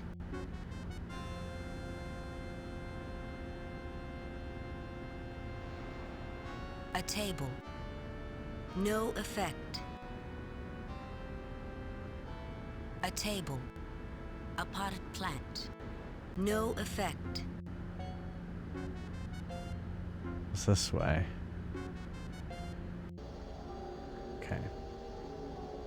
What if we use... Welcome back. Are you feeling better? Christopher Lloyd from Star Trek 3. The Search for Spock. Give me Genesis! Yeah, he was great. No, I don't think that's necessary. No, I don't think that's necessary. No, I don't think that's necessary.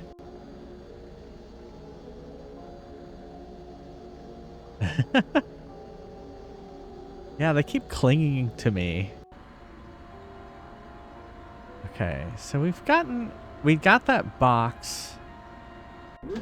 I guess, here they are again.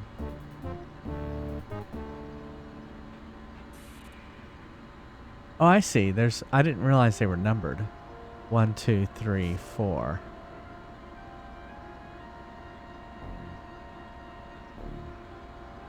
A square-shaped metal keg with a feeder hose attachment coming out of the side. These plants look brown, pinched, and wilted, although their root systems are as well developed as those in the other It's too bad I hydro can't beans. get, like, the plants No effect. to show. No effect. Testing your strength, you attempt to remove the container from its housing. Unfortunately, it is permanently attached to the rest of the machinery. No effect.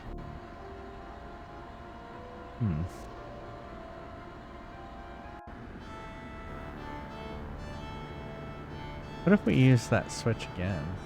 The light panel is already open.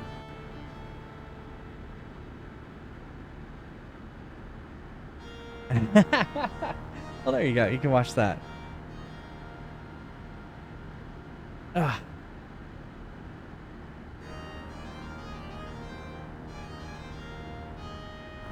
What you having over there?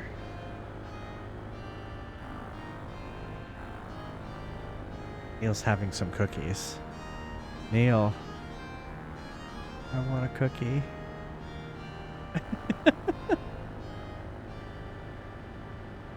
It's one of the shortbread Girl Scout cookies.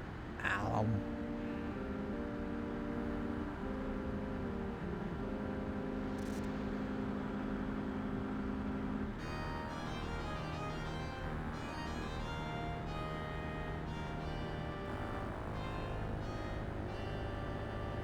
A billion farmer, no doubt. Were we not gracious, you would be executed for your insolence, you low-born bumpkin. Wow. What if we were to use her on him?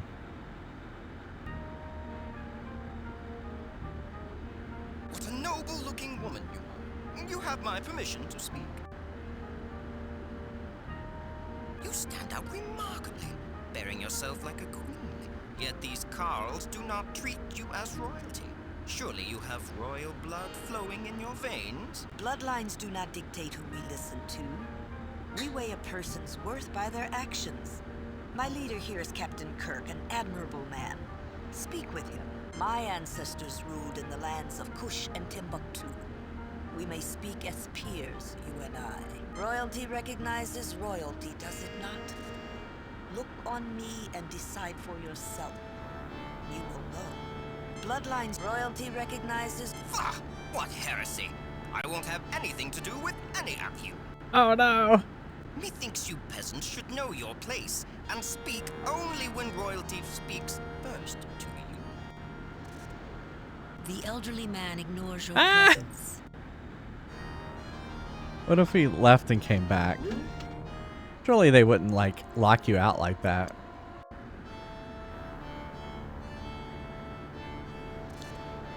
Girl Scout years ago?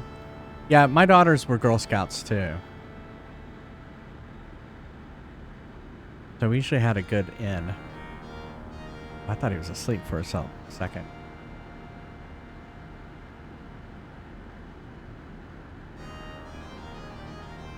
The elderly man ignores your presence. Oh my goodness. Alright, let's reload. I don't think we've done anything.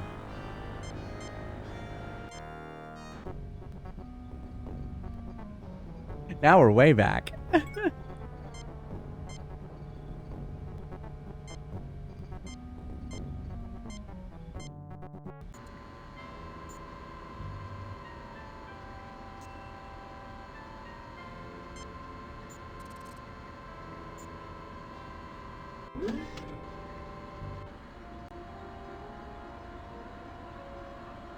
A round metal keg with a feeder hose attachment on top.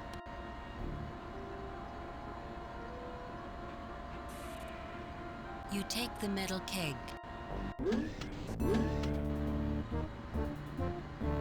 Ta-da. A round metal keg with a feeder hose attachment on top. I think we've already sterilized it. Here, let me use it again on the table. Inadequate dissolution of nutrients in liquid medium. You take the metal keg.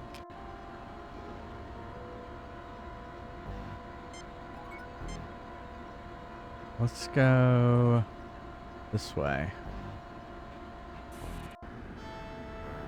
Okay, let's try this again. Alright, we're gonna save. Save new game. Can't delete previous game. Save new game.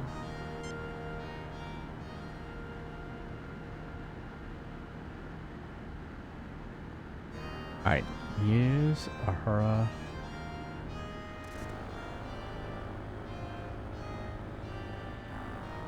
What a noble-looking woman you are. You have my permission to speak. Okay. You stand out remarkably, bearing yourself like a queen. Yet these Carls do not treat you as royalty. Surely you have royal blood flowing in your veins? Bloodlines do not dictate who we listen to. We weigh a person's worth by their actions. This time, My leader so here our is daughter's Captain not in Kirk, Girl an Scouts anymore. admirable man. Yeah. And, Speak with him. oh, is it talking? I'm sorry. No, it's done. Go ahead. Okay. But this time, the girl came to the door, handed you a piece of paper with a QR code on it. I don't think I have it anymore. And you had to scan it and go to a website.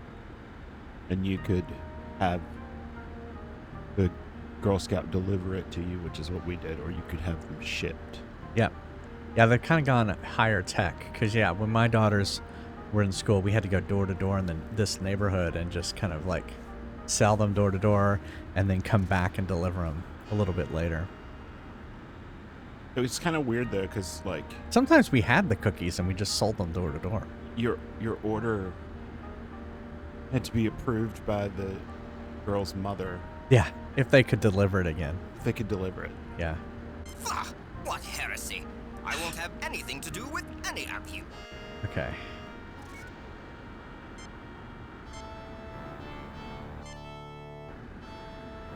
Alright. Use on him.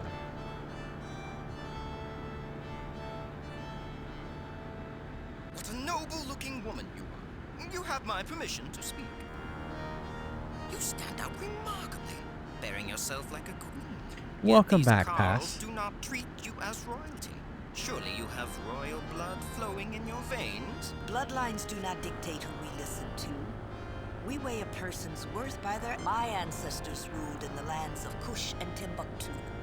We may speak as peers, you and I. Oh, I am so glad to find another of royal blood. I am so tired of sitting here all the time, but whenever I leave, thralls and lesser folk plant their fundaments on the great throne, and that's just not acceptable. I know you'll mind the proprieties and not let anyone else sit on the throne. And now, I'll finally be able to go and get some rest. Oh, good. Here, we'll take that. Okay, I guess that's his scepter. For 2 hours? Well, that's cool. Alright, so here, let's use the switch. That will bring the panel down. Now, with him gone, we can get panel.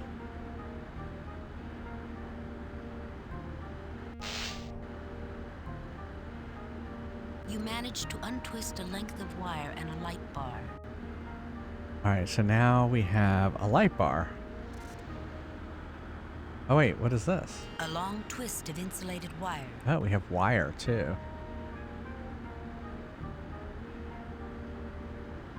A sealed tube with connectors at either end, which can provide illumination when inserted into an appropriately powered socket.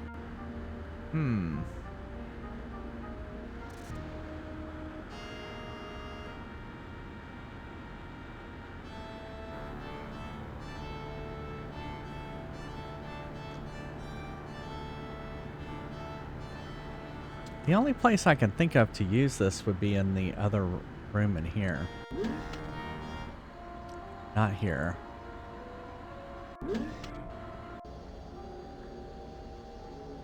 Like, use the wire on... Welcome back. Are you feeling better?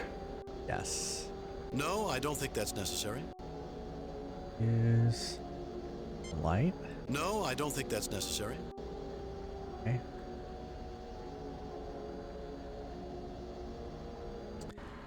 Maybe we use the wire on this thing? No, I don't think that's necessary. I don't think we use the light on it. No, I don't think that's necessary. Ah, the Klingons. No, I don't think that's necessary. No, I don't think that's necessary.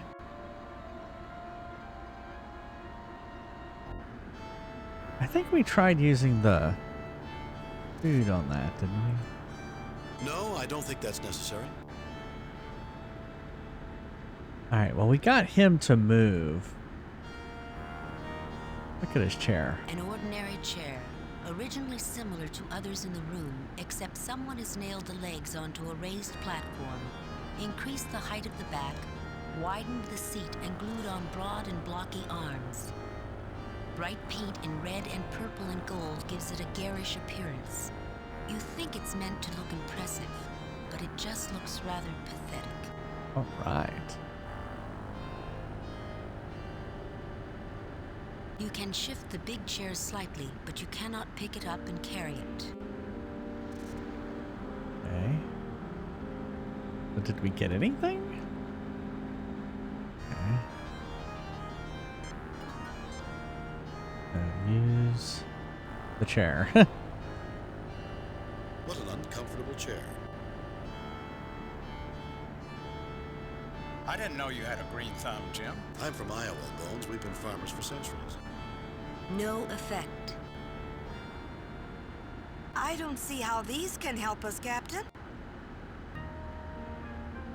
I don't see how these can help us, Captain. Alright, you haven't been playing this game.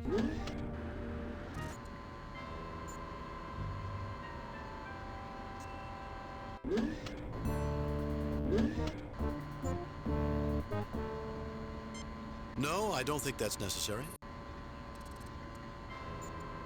No, I don't think that's necessary. No, I don't think that's necessary. No, I don't think that's necessary.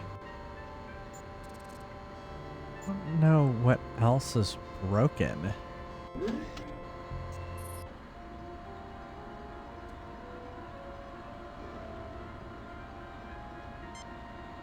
No, I don't think that's necessary. No, I don't think that's necessary. No, I don't think that's necessary. No. Use. No, I don't think that's necessary. No, I don't think that's necessary. No, I don't think that's necessary.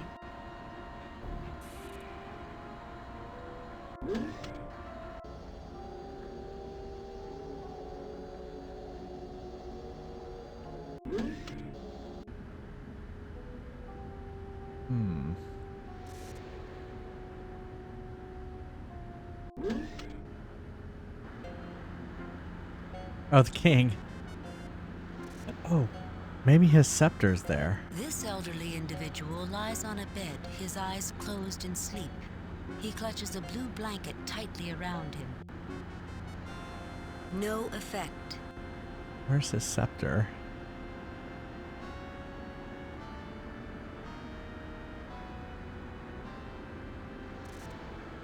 I don't think I should talk to you. No effect.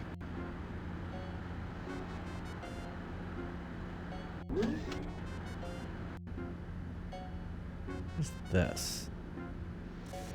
Nothing. It's like anything in this game is usually used for something.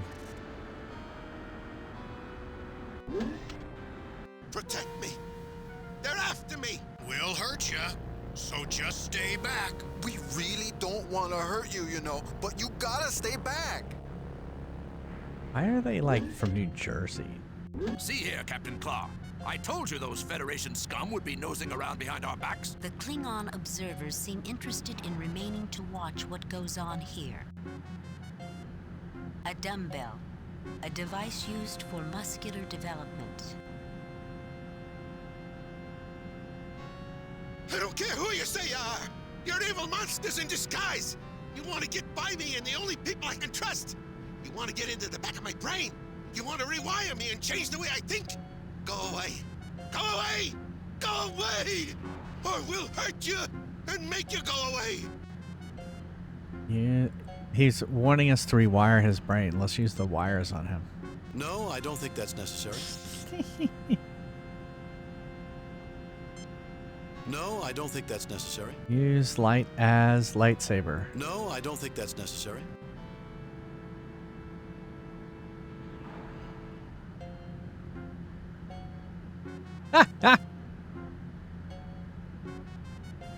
Jim, given the mental states of these people, the less damage we... In other words, Doctor, if... That's my recommendation. Jim, given the mental state... In other words, Doctor, if... That's my recommendation. Oh, we should just have the Klingons go in there.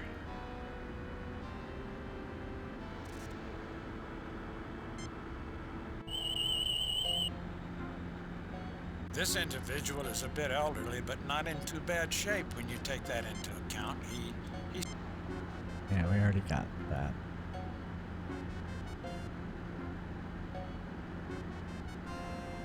Too bad I was like, okay, finally I've made some progress.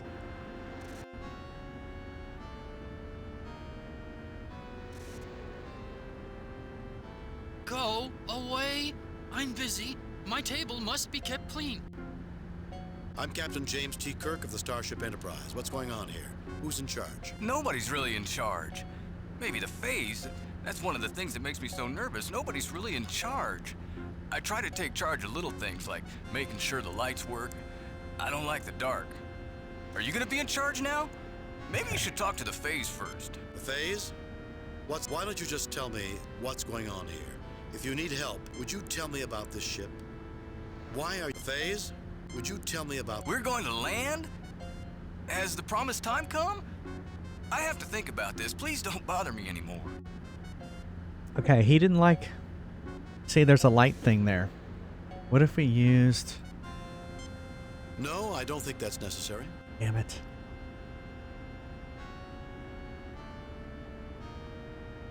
Grid work over recessed lighting mechanisms.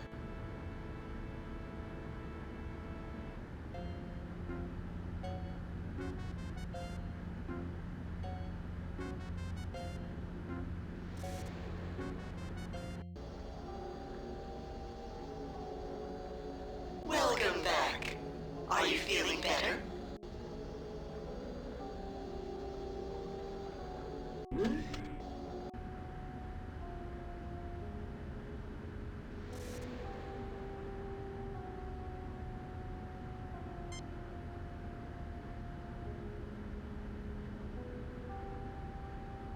No! No! No, you're trying to let in the darkness. The dark is gonna eat me. You're bad people, you're bad! It's all right. We aren't going to hurt you.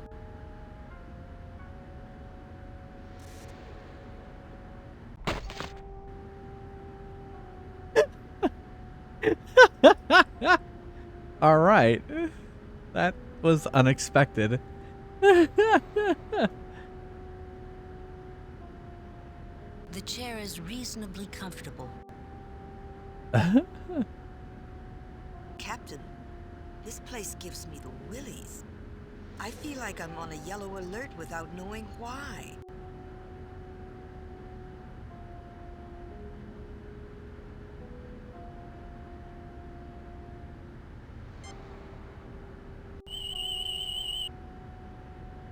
He's unconscious, breathing shallow, in very mild shock. He'll recover, though. What if we used your med kit on him? This isn't a medical matter, Jim. I don't think I can do anything for him, Jim. I'm not even sure there's anything particularly wrong with him. He appears to be anxious, but not so much that I feel chemical intervention is appropriate. It would feel good to get off my feet for a minute, but we've got work to do, Jim.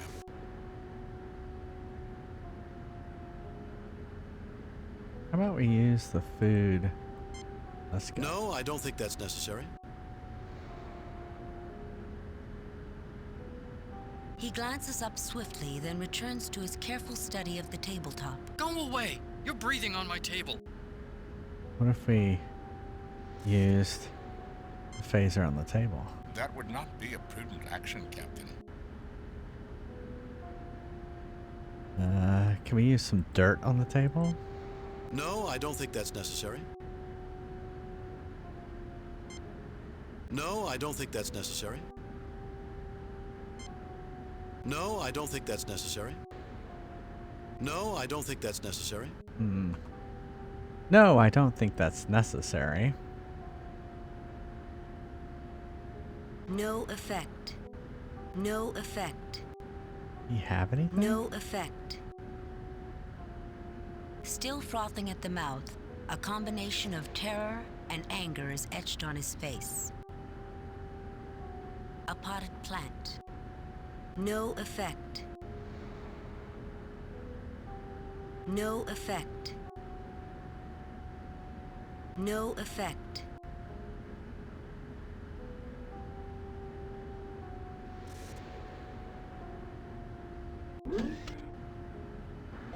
That isn't what I meant to do. What is that?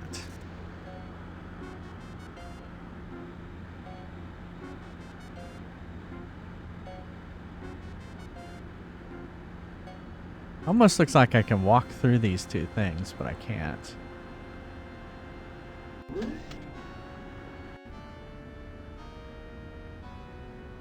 Oh, the guy's gone.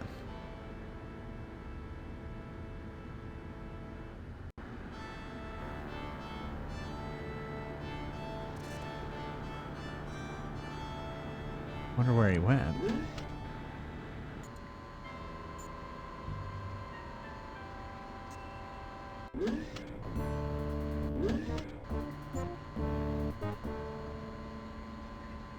Captain, I think that woman looks like someone we should talk with. Hi there, I'm Captain James T. Are you feeling all right? You look so sad. Would it help to tell us why? Do you have any children, sir? I do, a son, and I've just not treated him right. Tried to do right, but everything died, and I can't give him what he wants, what I think he needs. A mother's job can be difficult. I'm sure you did your best for your... What died? Did you hurt somebody? I was thinking of hurting myself, and the Fays told me that wasn't good. That was true, and I got something to eat and felt better. But when I tend the plants in the garden, some of them died. The ones that give fresh fruit. You didn't mean to kill the plants, did you? No, of course not. Before Tuscan ruined the reader in the Fays Oratory, I read about those plants. They need phosphorus, nitrogen, ammonia, and calcium compounds to grow their best. Something's wrong now. I think that's how I killed them. Plants aren't getting fertilized, and I don't know how to fix it. The woman's eyes brim with tears, and she can't continue the conversation. Okay, well, what if we... I mean, we can't use this on this? No, I don't think that's necessary. Alright, let's go back in here. Let's use... Here, let's use the tricorder on... Nothing unusual about that object, Captain. Alright, let's use... on here. Inadequate dissolution of nutrients in liquid medium.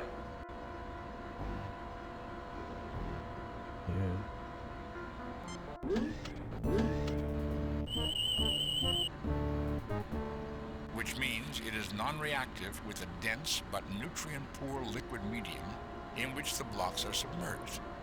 This medium is a typical means of root support and nutrient delivery for hydroponically grown plants. Interesting he didn't say. Which means it is This 40-liter capacity metal keg is constructed of good quality steel. This medium is a typical means of root support and nutrient delivery for hydroponically grown plants. Ah.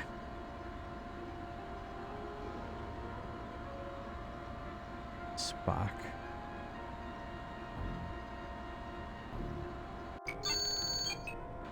Inadequate dissolution of nutrients in liquid medium. So we're missing something. Use...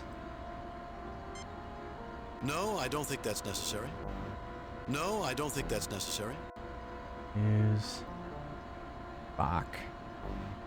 I fail to see the relevance of that action. So do I. No, I don't think that's necessary. If we use the box... Oops.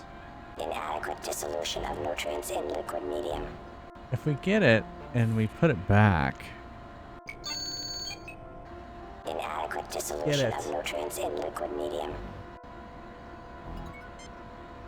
Get the box. You take the metal keg. Sorry, the metal keg. It doesn't look like a keg, it looks like a box. No, I don't think that's necessary. No, that's where it goes. You settle the container back into the niche it was removed from. The feeder hose, looking shiny and clean, rides out on some mechanism and reattaches to the newly filled container. You hear gurgling, but it appears the liquid in the container is nothing more than the same nutrient-poor liquid that already covers the roots of the plants. The toy blocks may contain the correct nutrient compounds, but something more is required to release them into the liquid medium, making the nutrients accessible to the plants.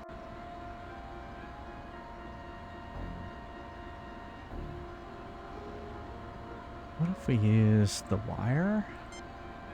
No, I don't think that's necessary. No, I don't think that's necessary. Alright. Let's take a fries quest break. Save new game. Replay, delete, save new game.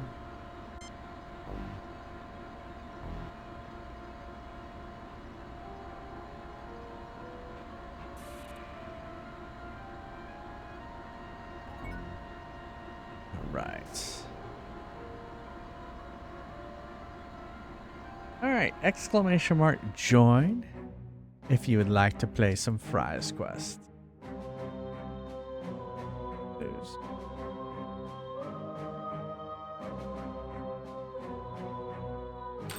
There we go. Hey, Dimok. Having a special today. On nothing. An arcade bear. I'm ready. Let's go. This store reeks of capitalism. Ready for battle. The Pink Squad.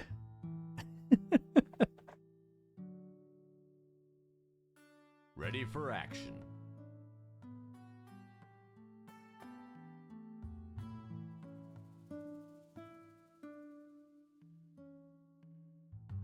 Alright, if you played last game, you can now join.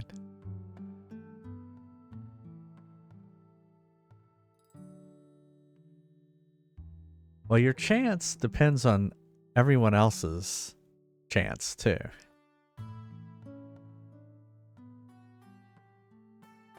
Basically, with every battle, you get 1 point. And then it just depends on the number of points everyone else has. Basically how it does it. Ready for battle.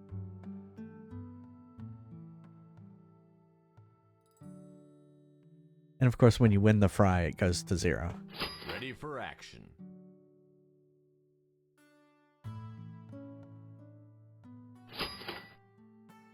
Shop's closed. Have fun counting sheep. Alright. I'll be right back. See you in a second.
having a special today. On nothing. I'm ready. Let's go. This store reeks of capitalism. Ready for action. Ready for battle. Ready for battle.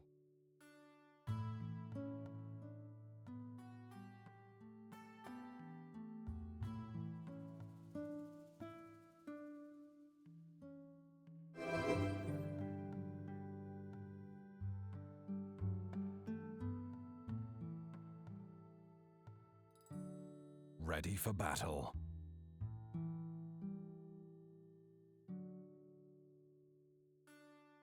Ready for action.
Give him hell, kiddo.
having a special today. Enough it!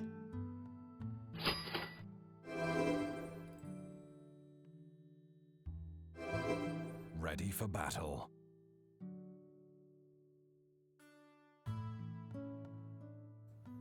I'm ready. for battle. Let's go. This store reeks of capitalism.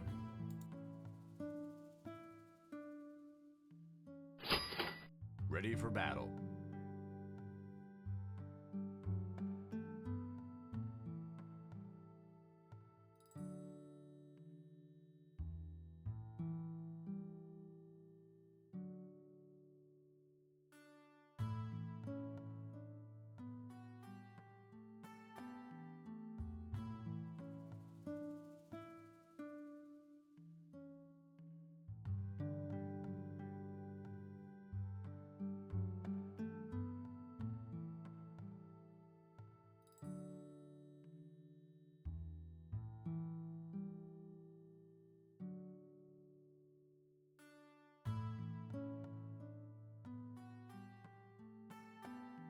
Ready for action.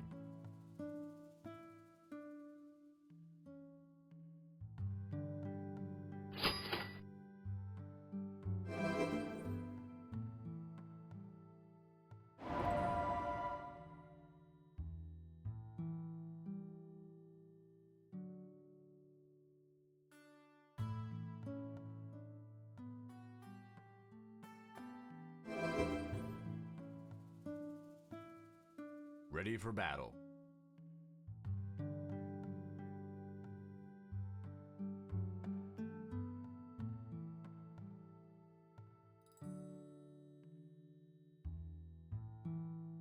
Have fun storming the castle.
Nothing happens.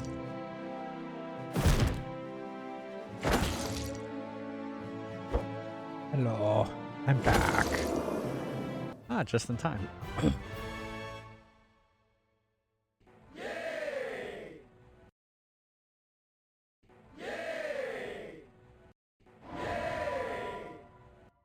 at that, Arcade Bear leveling up fast. And pass, you did get the fry.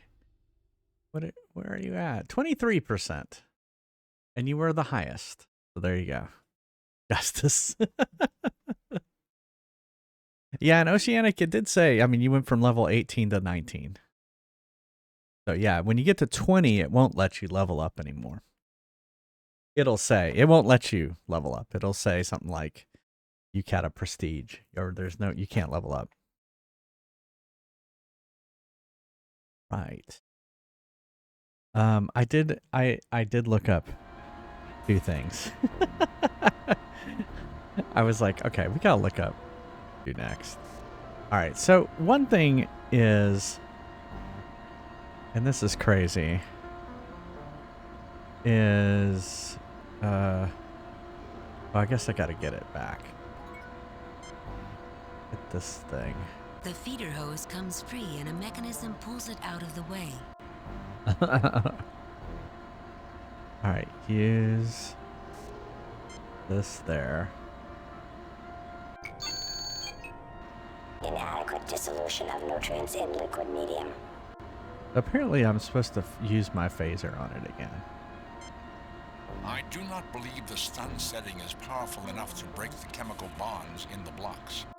Yeah, see, I have to use the phaser to break the blocks up.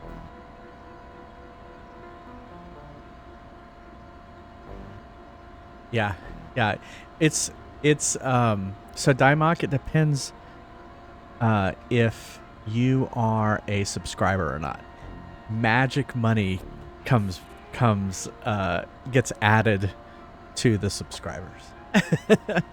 So basically the formula is it takes the gold, it divides it by the number of players, and then it adds, I can't remember what it adds for non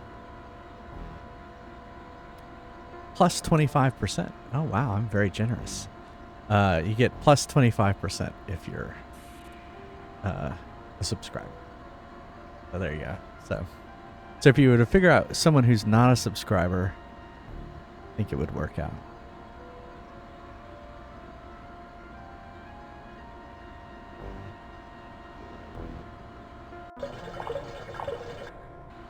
The container heats up slowly and the sound of bubbling echoes from inside. You stop and the container quickly cools. I think that did it, Captain. Finally. All right, so now let's get the container. You take the metal keg. And use it on... Being born on Earth in an agricultural district has prepared you to recognize when certain plants are not thriving. That definitely describes these plants, not thriving. The stems are shrunken, the leaves yellowish, and many have fallen off. The plant clearly tried to set some kind of fruit, but the little blackish green balls couldn't possibly qualify as becoming anything edible in the foreseeable future. Alright, so what I meant to do was use this here. Hey, You settle Zab. the container back into the niche it was removed from. The feeder hose, looking shiny and clean, rides out on some mechanism and reattaches to the newly filled container. You hear gurgling and see the nutrient broth begin swirling through the liquid medium. The dying plants seem to perk up before your very eyes. Going okay. These plants look green and healthy, with strong stems and shiny leaves. Oh, can I get it? No effect. No effect. Well, let's let it grow. There was one other thing I looked up. But I forget, you know, when you're unconscious, you can use Spock. Welcome back. Are you feeling better? You can use Spock on people to to mind meld with them. Are you suggesting I attempt a Vulcan mind meld, Captain? It does seem an appropriate effort in this circumstance. It will take me a moment to prepare myself. Doctor, please monitor her life signs. The procedure does entail some risk. Not only to her, but to you too. Am I right? I assure you, Doctor, I will retain sufficient distance to avoid being dragged into something from which I cannot withdraw. Go ahead now, Spock. Do it. I am Puzzlewit. I am the one who reads it all. I do not understand. I try. I read it all. So many ideas. Always jumbled, though cannot make sense of. Puzzlewit wants to know. Hope to discover why why I cannot. I try to remember it all. Then Tusken comes in. He destroys me. My hopes, all broken, all shattered. Oh.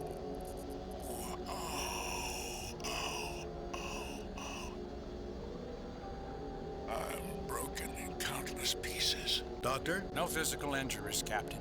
Not to him or to her. Tusken's scared of me. Scared. For no reason. He thinks I know. I know, but I don't know. I don't understand. Nothing connects to anything else. I want to know it all. Hope then I'll understand. He thinks I'll hurt him. I don't hurt anybody. I just want to know more. Now I only know what I know.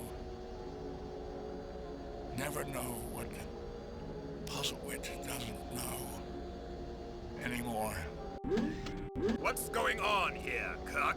We are trying to help this woman, Captain Clark. Be quiet, or you'll put her and my science officer both at considerable risk. He's trying to make a mental slave of the alien, Captain. She could tell him the secrets of this ship, of its transit through the Klingon Empire. Stop him! We'll listen in a moment. I wouldn't have a representative of the Federation damaged for rendering assistance. Puzzlewit remembers everything she reads. Subject. Screen laminates. Reflective. Subject to autotrophic bonding with molybdenized nitrous oxides in the presence of cyanodephosphortrihydrous gases. Subject. Wiring systems. Auxiliary to cryptolog. Does Puzzlewit remember this ship passing through Klingon space, perhaps? All the paralenses were copied prior to liftoff. No new encryption was permitted. We could only read, not write to them. That stellar ejector, Captain. Why would a computer terminal permit read-only interface, I ask you? The builders didn't trust us. Didn't think we would be capable. We were damaged. Now, the reader is damaged. It's broken like Puzzlewit. Like us all. Like Tusken. The paralens can't be replaced. The reader can't be fixed. Puzzlewit can't be fixed. Nothing to read now. Nothing new to learn, to remember. Stupid. Like Tusken now. This whole thing is stupid, if you ask me. Anything but stupid, in fact. Captain Kirk, the library this woman read has been recorded entirely in her mind, although she lacks the ability to understand it or even to recall it in an orderly manner. She believed if she could fill up her mind, acquire enough knowledge, understanding would come. Now her personality is withdrawing, refusing to accept the loss of everything she has not yet been able to read. She pinned all her hopes on this, and without it, she may lose the will to live. Do you know everything she knows now? No, Captain Clark, I do not. This race has very unusual mind patterns, and I am fortunate she was in as passive a state as she is mentally. It is very likely I would have been hurt were she less withdrawn to begin with. Moreover, the knowledge she does possess is a very peculiar admixture, reflecting this society's uneven level of advancement. Archaisms and startling breakthroughs coexist. So there is much to be learned from this woman. And from this ship. Knowledge the Federation would gladly share with friends, Captain Clark. Let nothing happen to this alien woman, Captain. If she should die, I would take it as an indication that you would sooner let her perish than share her special knowledge with the Klingon Empire. Captain Clark, if I took her aboard the Enterprise, I might be able to help her. I would have expected such treachery from the likes of you. You'll start an interstellar incident like this. I thought some of the folks on board this ship were paranoids. Gentlemen. Captain Clark, we don't want this woman to die any more than you do. Not because we want to milk her brain dry, but because she's an important being in her own right. Just as important to the universe as, well, as your companion here. Maybe more so. Dr. McCoy will do what he can. That's all that can be expected. That's all I would expect. Goodbye for now, Captain. Expect to see us again. I love how Kirk will insult someone. Worf is the only Klingon idiot. Yeah. I mean, he's a bad father.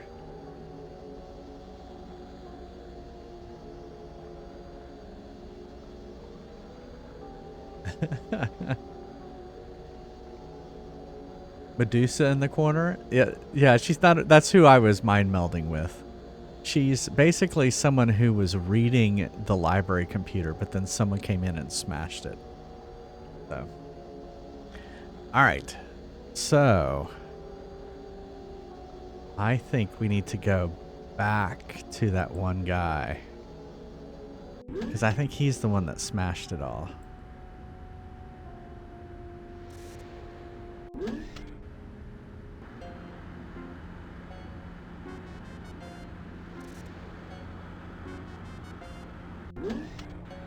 Protect me. They're after me. Yeah. We'll hurt ya, so just stay back. We really don't want to hurt you, you know, but you gotta stay back. But now we know all this information. See here, Captain Clark. I told you those Federation scum would be nosing around behind our backs. The Klingon observers seem interested in remaining to watch what goes on here. I don't care who you say you are. You're evil monsters in disguise. You want to get by me and the only people I can trust. You want to get into the back of my brain. You want to rewire me and change the way I think. Go away. Go away. Go away. Or we'll hurt you and make you go away. Here, so let's try using Spock on him. As long as he remains conscious, his extreme paranoia will prevent a mind meld with him. Well, I didn't mean that, Spock. I listened to my brother Rackerback and to my friend Tusken. They say we have to protect this room and keep anyone from getting into it. Tusken's afraid. Watch what you say, Gormakon. You know I trust you. He's just afraid, that's all. I'm more interested in a good fight than in talking.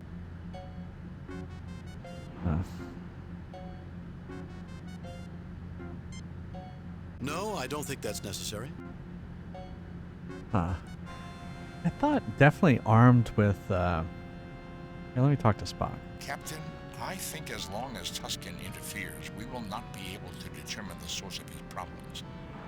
If Dr. McCoy cannot treat him, perhaps I should attempt to examine him through a mind meld.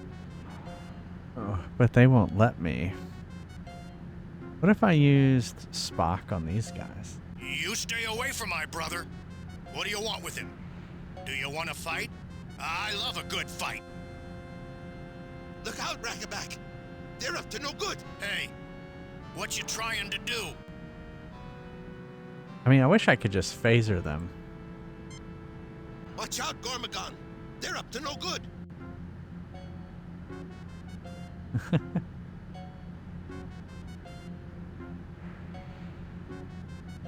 Here, why don't we use... Here, we'll use McCoy. This isn't a medical matter, Jim. Well, hitting the wrong button, okay? Looks too healthy for me to be willing to cross him. Looks more healthy than most of these folks, Jim. Let's just say I don't care to get into a dust-up with him. Captain Kirk, dealing with Tuskens should be your first priority.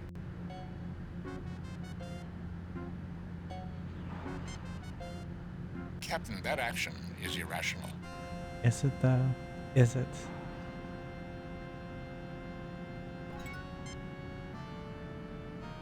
Alright, let's try this. Let's go see if that plant has done growing. Because we gotta give it to that kid.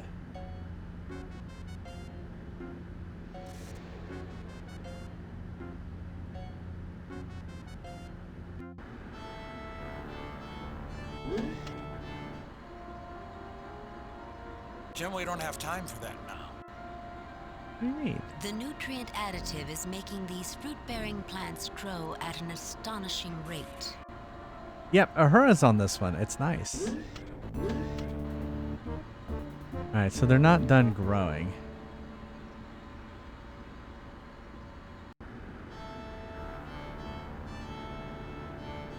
Guess we could go talk to the lady again.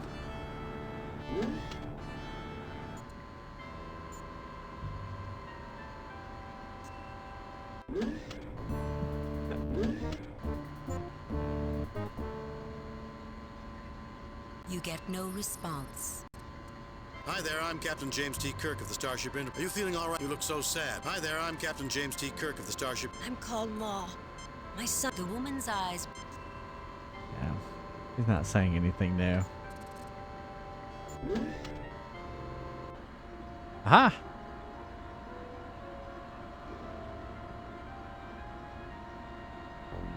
The red fruit comes free easily, dropping into your hand like it belongs there. This fresh fruit looks and smells delicious, ruby red and perfectly ripe. Alright, well let's go give it to the kid. Oh my god! Klingons.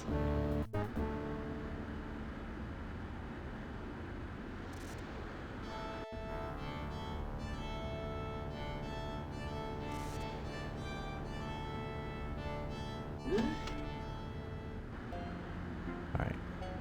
Use fruit on the kid. I shouldn't trust you. My mom always says never talk to strangers. I always do what my mom says. God.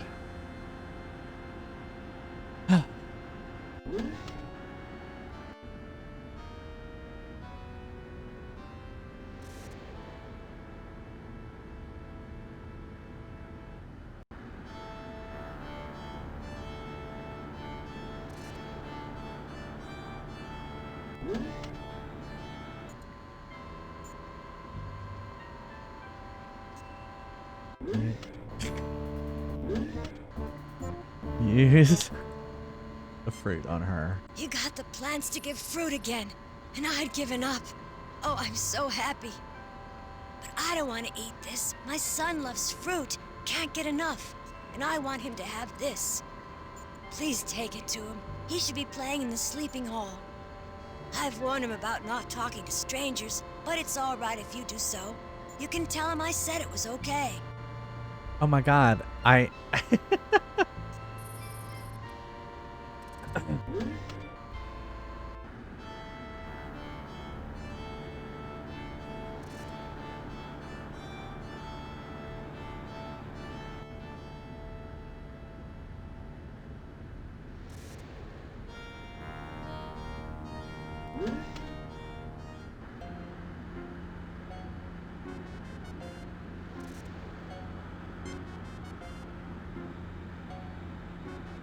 This is for me? Wow, thank you. Mom would really be happy. She has been so sad about not being able to give me what I like to eat. Even though I told her it was okay, she was really, really sad. Now she'll be really happy. Thank you.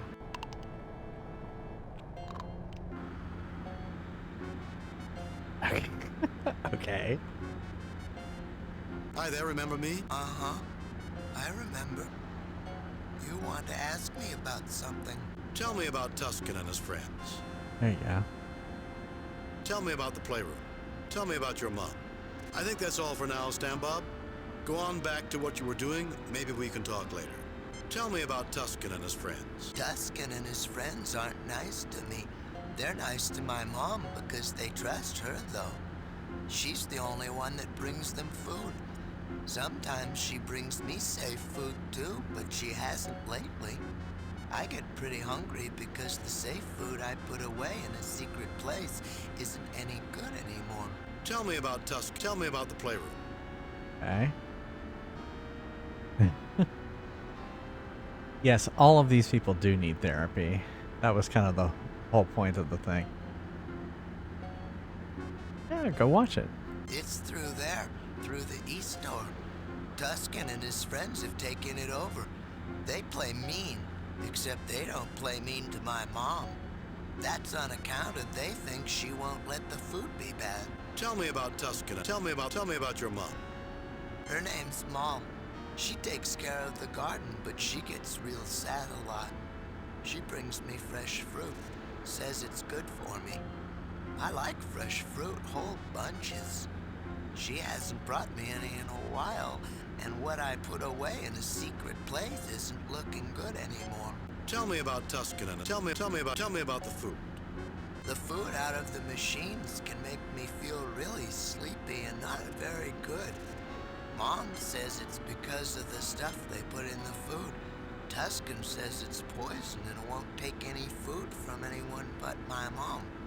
I put some good food away in a secret place, but the food doesn't look so good anymore. Do you want to see? Sure, why don't you show us? No, I don't think that's necessary. I think that's all for now, Stan Bob. No? Sure, why don't you show us?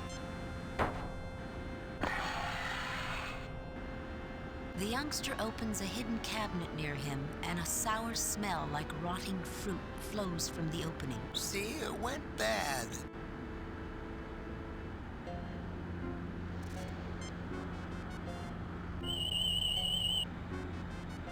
Decomposing organics, Captain, including alkaloid compounds. No effect. It won't let me get it. Oh, wait. It's slippery, sloppy, stinky, and goopy. But you collect what's there into a large specimen bag. This lump of decaying muck no longer offers any appeal as a tasty meal, but you can recognize that's what it once was. Alright, I guess let's take it. Can we go get more fruit, maybe?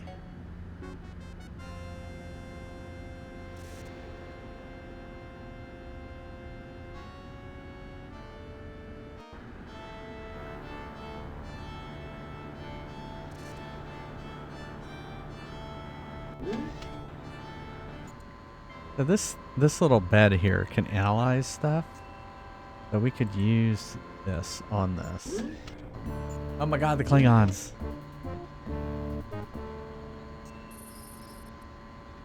A light scans the reeking glop, and the computer screen lights up. The alkaloids present in this organic mass can be reduced to a high-potency tranquilizer.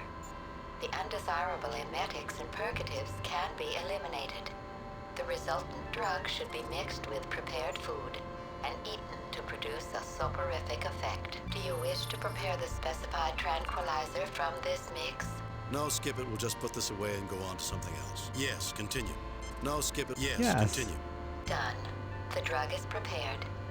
Bring over the food you wish dosed with the drug, and the tranquilizer will be added. Okay, so maybe we should put The youngster fresh. Stan Bob comes to the doorway. Mom! These nice people got me some fruit. It's fresh and everything, so you don't need to be sad anymore. Son, I'm so glad. It means the plants are healthy again, and you won't have to eat food I'm not sure is good for you. Thank you, strangers. I'm going back to my room, Mom. But I wanted you to know. Okay. Let's get fresh food.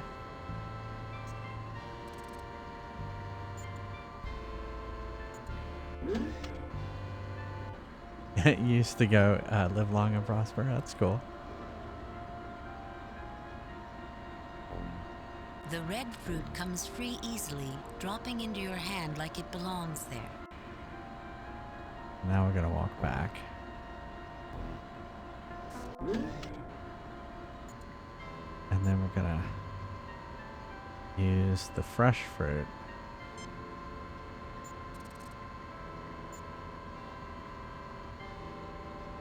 A light scans the fruit and the computer screen lights up. Ripe Varagoa fruit has minor healing properties when ingested. It is a high-quality nutrient source. When the fruit decays, under enclosed conditions, it may produce tranquilizing alkaloids. Although these are often accompanied by emetic and purgative-producing compounds, the dose of alkaloid tranquilizer you have prepared cannot be mixed with this substance. Okay. Are you seeking relief for yourself or for another? For myself. For another. If the person you wish to treat is suffering from A, malnutrition, or B, minor physical damage, then give them this fruit to eat for improvement of their condition. There is no need to process the chemicals in the fruit to achieve this effect. If the person is not damaged in this fashion, but merely hungry, this is a food most individuals would find agreeable. Alright, so let's use this food. A light scans the food box and the computer screen lights up. The food in this box has been prepared with standard quantities of tranquilizing alkaloids, calmatives, and euphorics. The drugs and chemicals added in preparation cannot be extracted without degradation of their potency. The high-potency dosage of alkaloid tranquilizer you have prepared may be added now if you wish. Go ahead. Alright, so now we have tranquilized food. A prepackaged meal which has been dosed with tranquilizing alkaloids. Alright, so now let's talk to her and see if she'll go give it to those other people. I have to thank you again for what you did for my son. I was feeling so depressed because I couldn't give him the fruit I know is better for him than what the Fays make in the machinery. I don't trust the machinery food, and that's why I tended the garden, made fresh food. Even Tuscan will eat food I give to him, and he doesn't trust anyone. If you ever need help, just show me what you want to give him. Alright. We want to give him this. Tuscan will only accept food from you. You said you'd help us after we helped you. Would you give this to Tuscan? It's heavily medicated, but that might help Dr. McCoy here to do something so he's better off. I'll take this to Tuscan now because I trust you. Go back to him and show him your food. He'll call for me, and I'll give him this instead. He'll be a good boy. Alright. So yeah, so what do I have? I have that, so I could give him that.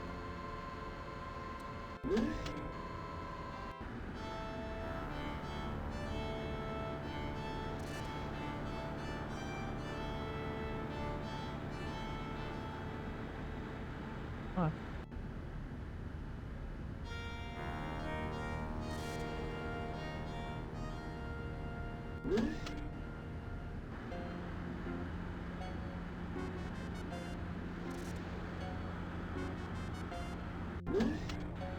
Protect me. They're after me. We'll hurt ya, so just stay back. We really don't want to hurt you, you know, but you gotta stay back.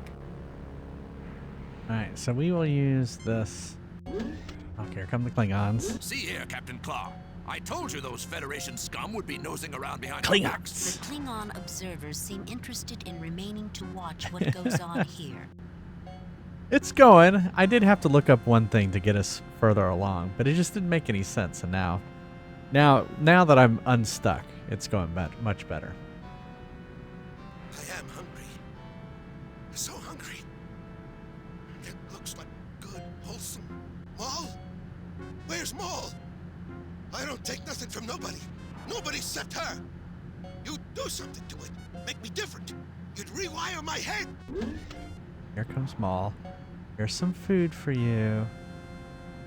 You should eat it. Call for me, Tusken? I thought you might be hungry, so I brought you something you can safely eat. You know you can trust me, Tusken. Yeah, I know I can. And I am hungry. Didn't want to eat something I couldn't be sure of, though. Give me that.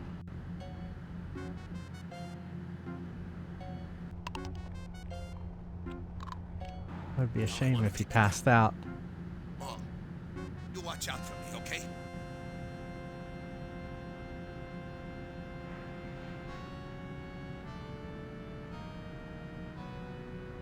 Give some to her friends. Yeah, that looks good. And I am hungry. But Tusken always said not to eat nothing Maul didn't say was okay. Thank you anyway, but I can't take that food. Well, I mean, here. I am feeling a little down, Captain Kirk. But don't bother about me, I'll be alright. Well, use...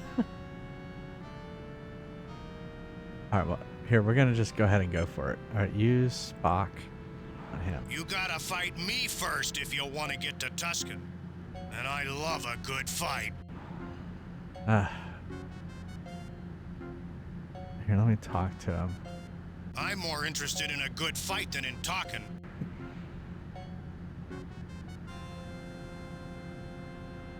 I hope everything works out for you people. I've put a lot of trust in you. Are you out of your gourd, Jim? That hulking brute will rip your limbs off. You just give him a Kirk double punch and he'll be fine.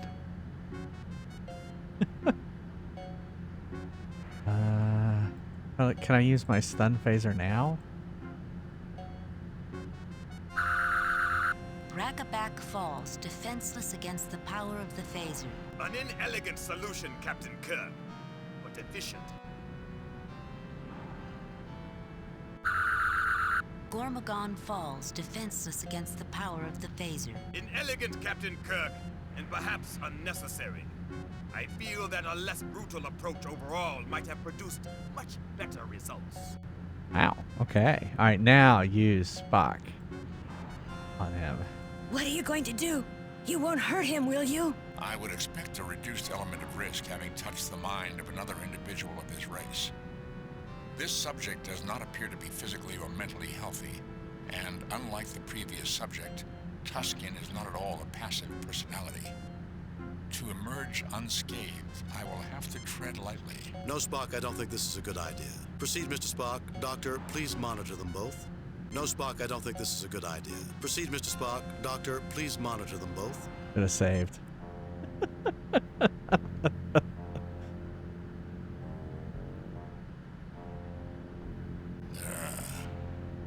Out to get me.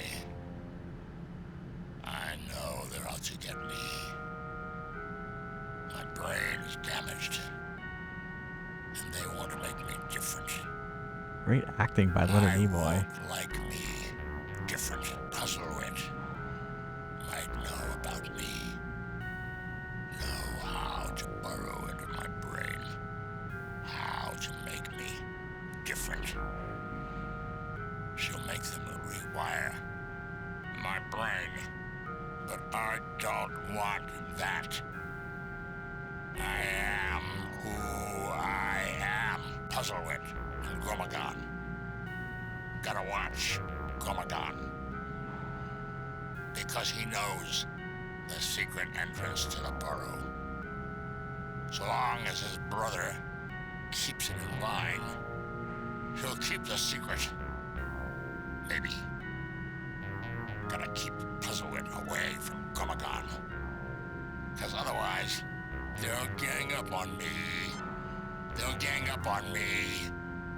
They'll rewire me. Rewire my brain. They'll hurt me. I have to stop them before they hurt me. Jim, you've got to stop this. He's going to burst a blood vessel if he keeps this up. Spock! Spock, snap out of it. I must apologize for creating a problem, Captain. Tusken's mind is strong, although severely illogical and extremely violent. Tell me what you learned, Spock. I think the Klingons might want to know about it also. I don't want to hear your report now, Spock. Save it until we're someplace the Klingons can't listen in. Tell me what you learned, Spock. I think the Klingons They're literally might want to know standing about right it there. Tusken believes he is empathically linked with this ship, identifying his madness with some known or imagined failure of the ship's computer control. He fears being rewired, which suggests that he may know something that should be corrected in the ship's computer. What was all that about secret entrances to burrows? Sounds Freudian to me, and Puzzlewit. Wasn't Puzzlewit the name of a female you performed a mind meld on in the oratory? The problem is, we don't know where the secret entrance is. Puzzlewit didn't know? I thought Tusken was afraid that Puzzlewit knew. And what was that about Gormagon? If Puzzlewit communicated the information during the mind meld, I cannot locate the information in my own mind. Perhaps it will surface, or Tusken could have been wrong. If Dr. McCoy could awaken Gormagon, perhaps he could tell us. Tusken seemed equally concerned by his knowledge. I don't remember which one was Gormagon. Was it this one? Gormagon is a large individual lying unconscious on the floor. Okay. Is McCoy. He's unconscious, Jim. Thanks, Dr. McCoy.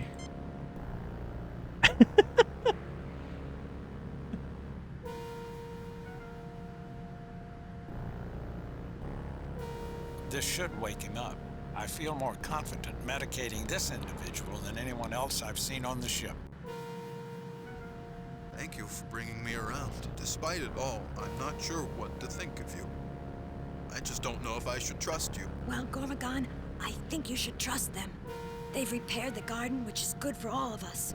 They gave fresh fruit to my boy Stan Bob, when even his own mother couldn't manage that. I overheard what you said, Gormagon. They hurt me. I don't even want to stay around here, but I thought you'd want to know. Well, who was that? I'm inclined to want to trust people in spite of everything. I think I should show you the way into the heart of the phase. The secret entry that Tusken is so afraid of. I feel that something good can come of this. Okay. Why is he walking like that?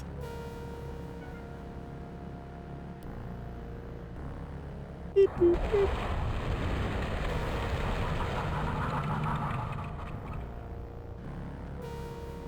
Okay. Alright, we need to save because I'm worried that we've done so much. Save new game. Delete previous game. Save new game.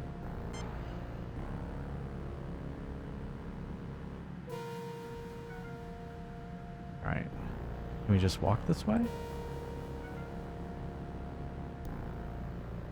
Yeah. Definitely Captain Obvious.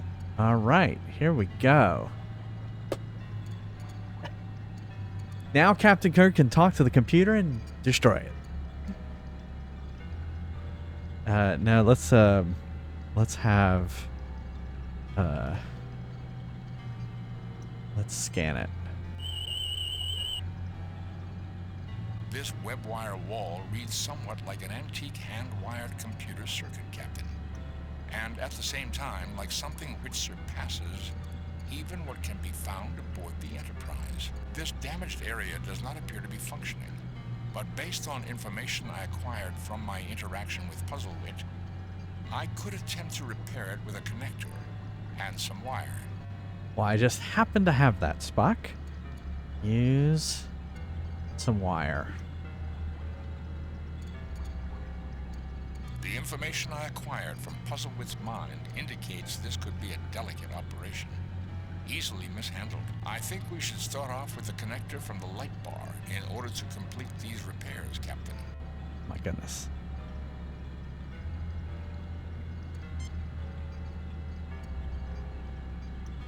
If you'll bring that over to me, I might have a better suggestion if I took a closer look at it. Okay.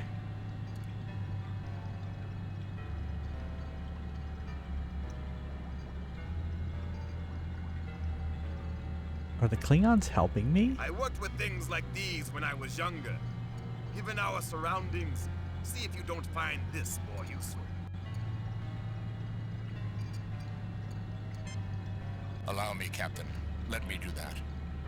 The information I acquired from Puzzlewit's mind indicates this could be a delicate operation, easily mishandled. I think you will find it fits just here. Lieutenant Uhura, if you will bring over that length of wire while I hold this in place, I believe we can get this repaired speedily. Certainly, Mr. Spock. With that in place, I can see that it will easily fit. Here.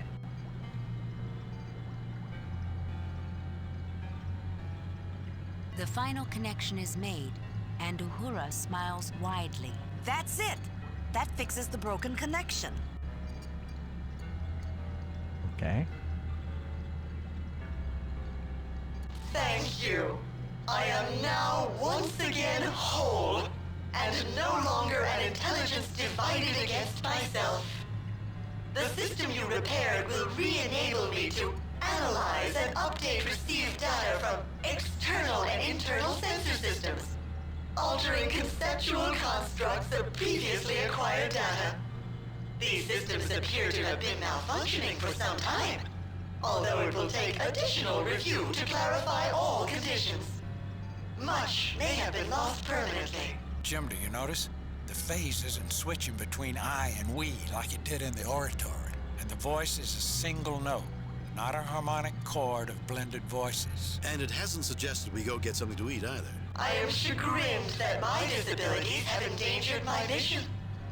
The compassion was launched with the best of intentions. If I can answer anyone's questions, I will endeavor to do so.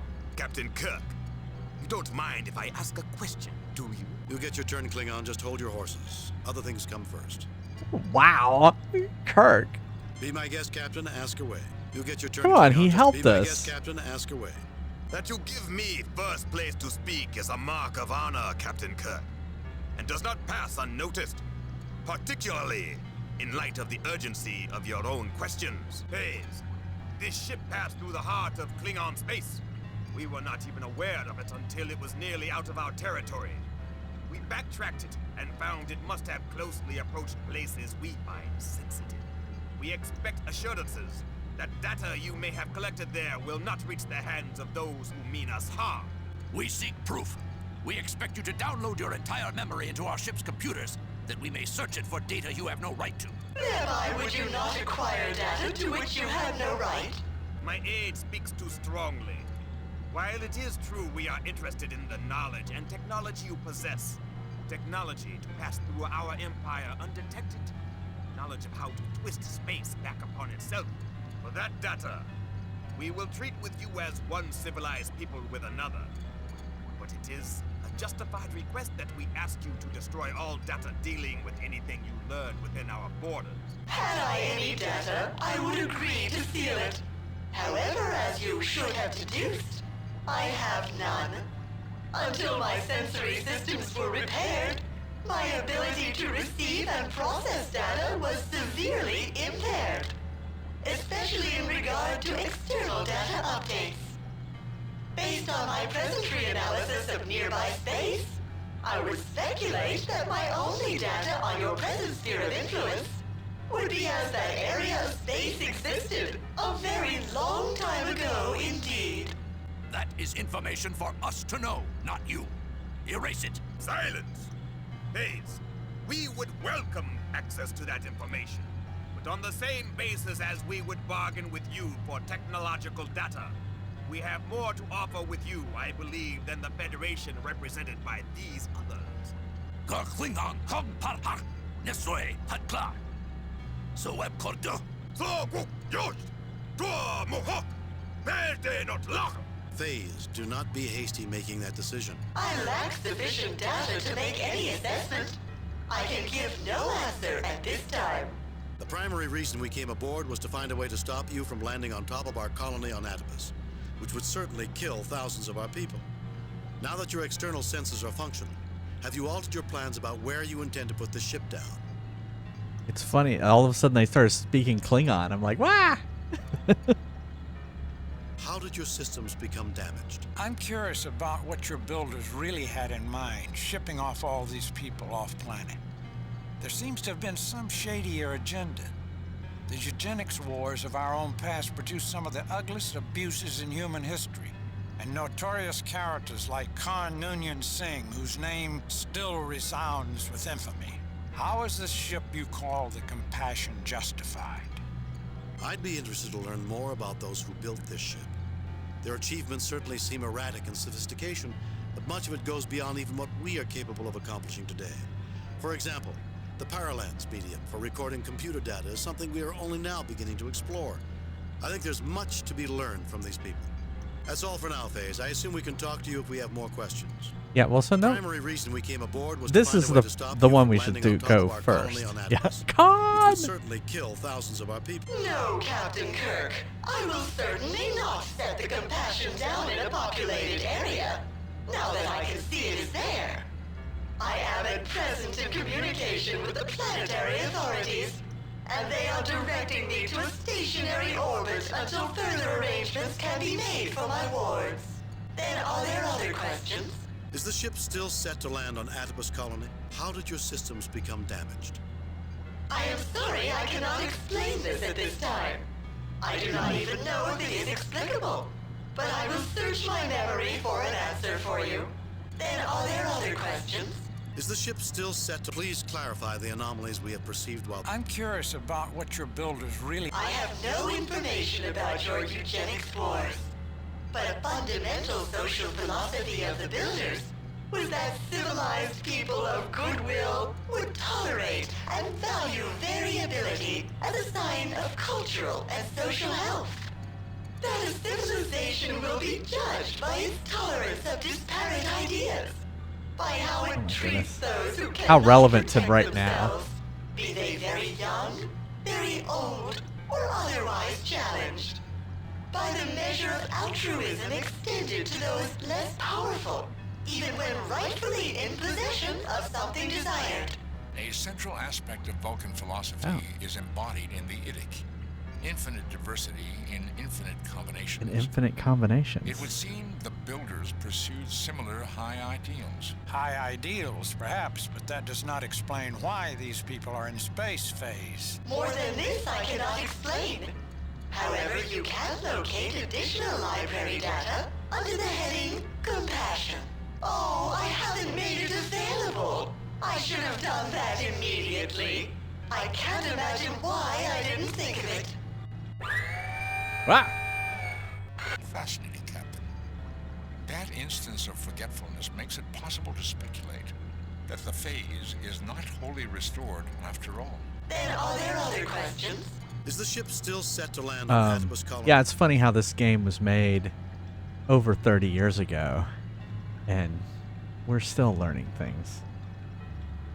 We still have not made it to learn that compassion of other people and other ideas. Let's see. Please, I'd still like to know a little more. I'd be interested to learn more about those who built this ship.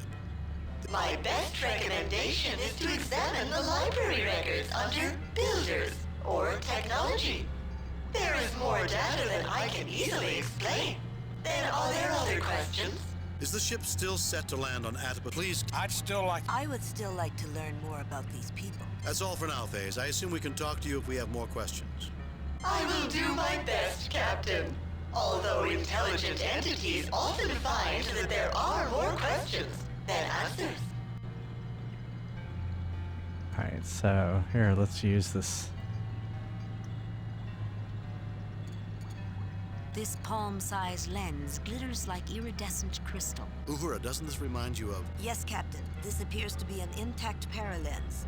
The glass shards I noticed in the oratory are probably the broken remnants of others like this. Okay. Should we get it? No effect.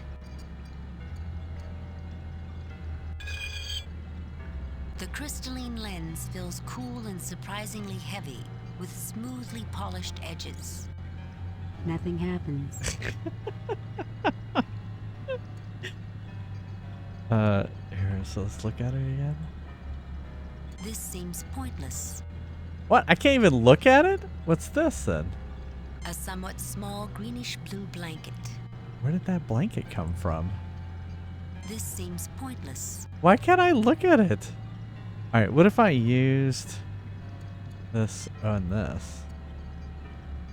The lens slips easily into the terminal's reading port and the screen activates. Compassion. Diagi, decision. Shambrum, philosophy. Builders, technology. Exit database. Compassion. The name of a Cetic class starship. The name signified the compassion for the travelers, all of whom were diagnosed with life quality inhibiting disorders of class 3 or higher. After a full generation of debate on ethics, a consensus opinion was reached, the so-called Diagi decision.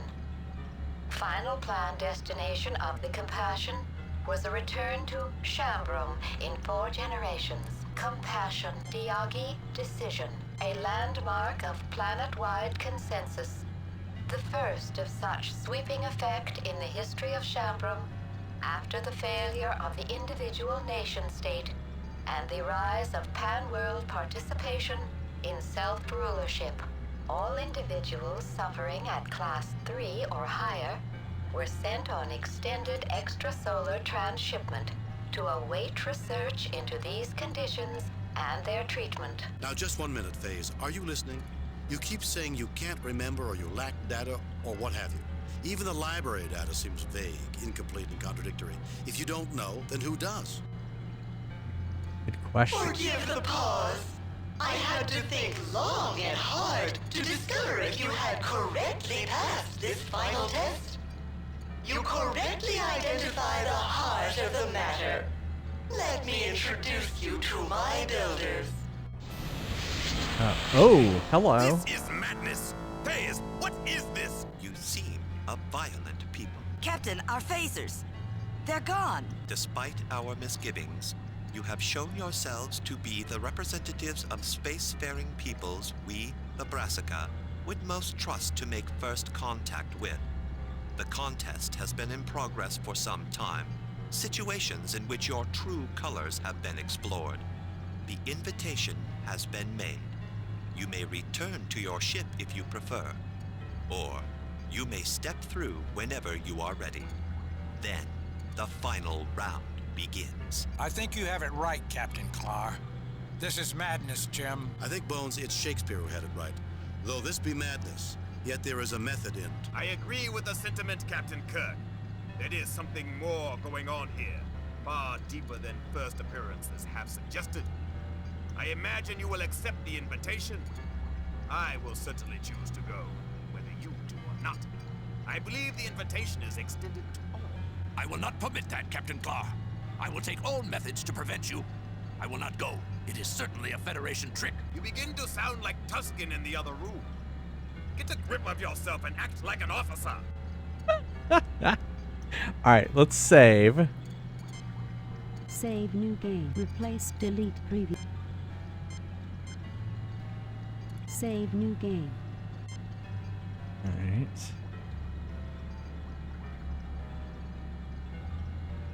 Alright, let's do it. Captain Clark, I will not let you depart. These human scum have tricked you.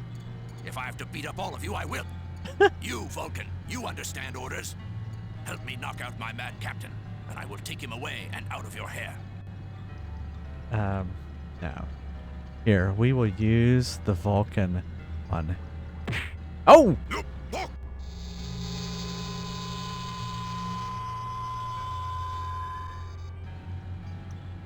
Alright, he took care of it himself.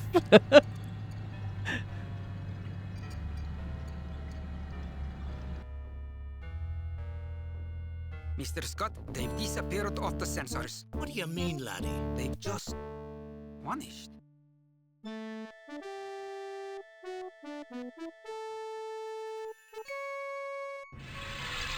Oh. Captain's log, stardate 6269.3. The landing party and the Klingon Captain Klar have passed through a portal in time and space. We're about to face tests by the Brassica. Success will mean formal relations. Failure will mean unknown. Welcome. We applaud your willingness to confront the unknown. Please tell us what's going on. Where are we? Patience. I cannot answer all yet. Those elements of our society still ill at ease with your cultures have more questions. We've had enough. No more foolish tests. More tests. Let's just get on with it. I'd like to hear what the others think. We've had enough. No more foolish tests. I don't know. More tests. I'd like to hear what the others think. I guess so. It said they're in another dimension or something? I will withdraw until you address me again. Alright, let's talk to Spock. Captain, even though isolated, the Brassica are quite advanced. It's certain their insights will be unusual and enlightening. The logical course is to establish a dialogue. See what he has to say. I am grateful you included me, Captain. Representing the Klingon Empire, I believe we must not be cowed. Passivity may be regarded as undesirable to them. If I was meeting us, I'd be skittish too. We've gone this far, there's no sense in quitting now. The Brassica are calling the tune and expecting us to dance, Captain. It might be undignified, but all of us can make valid, responsible choices and stand by the consequences. Good point, Uhura. Captain Kirk, I am here. Are you ready? Our mandate is to seek out new life, new civilizations. If we must do so on your terms, we will. Explain yourself. We're not rats to run mazes. We deserve to know what you want. We welcome contact with the new race, but you try our patience. No more tests or we'll leave. Now, our mandate is to seek out new life, new civilization. Listen. We have modified our legends by what we understand of your species. You will be asked a question and may discuss it. Only one person may answer. Begin. Oh no, it's a quiz.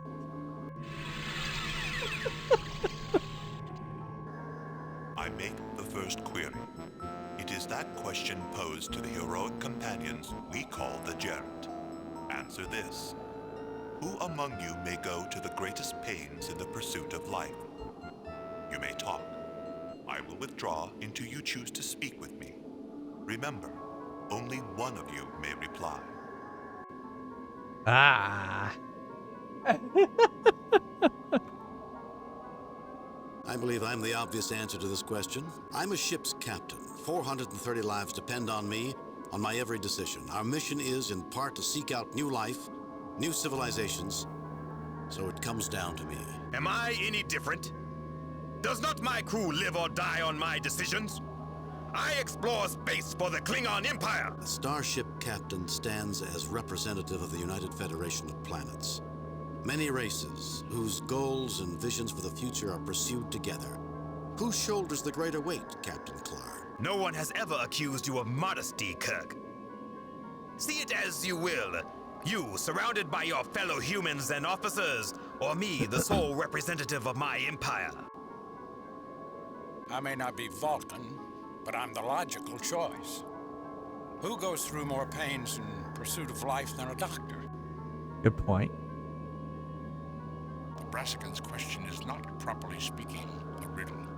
A riddle has a right and a wrong answer.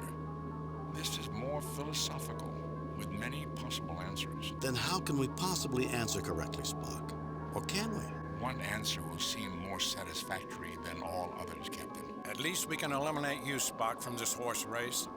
I don't see any right answer for you to be the person who would go to the greatest pain in the pursuit of life. On the contrary, Doctor.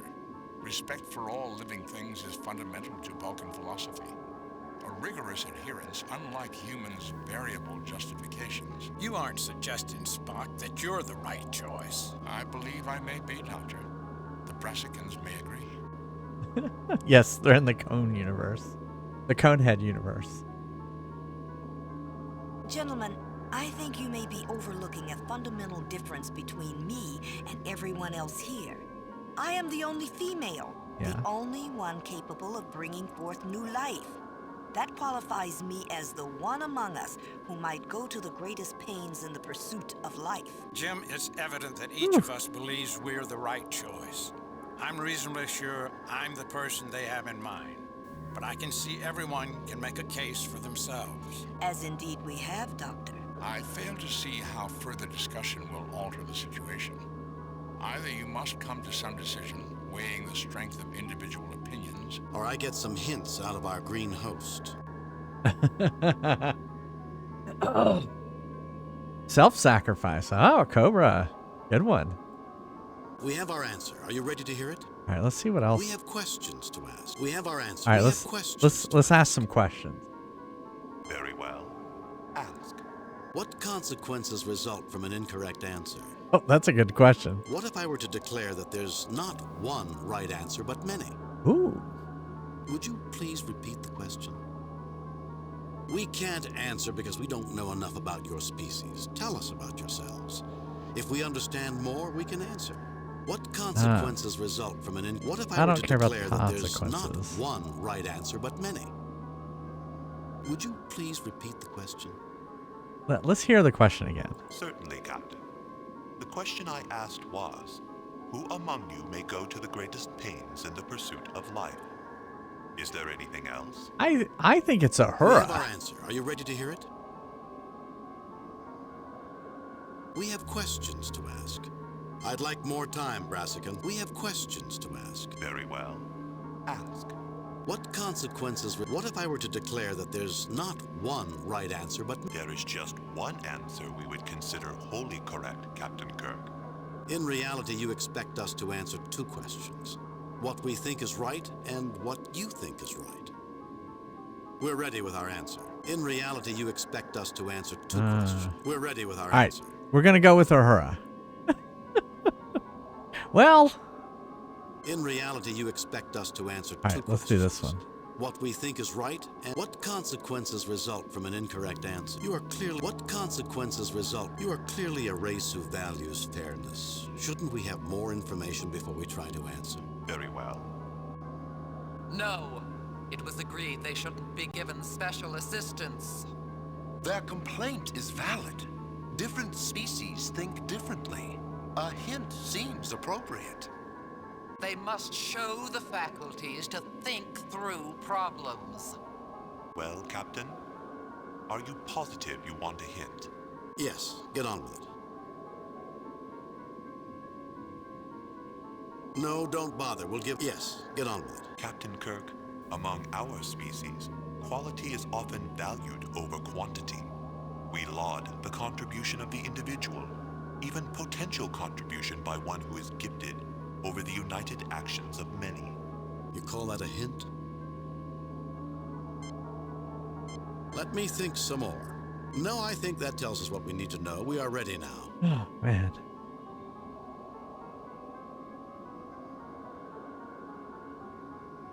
All right, hold on. All right, y'all think about it. Neil needs my help for just a second, and I'll be right back, okay? So think about it. We're gonna chair stream. Is it Uhura? It has to be outside the box answer? Yeah. I think it seems like it's the woman too. So, all right, hold on just a second.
back.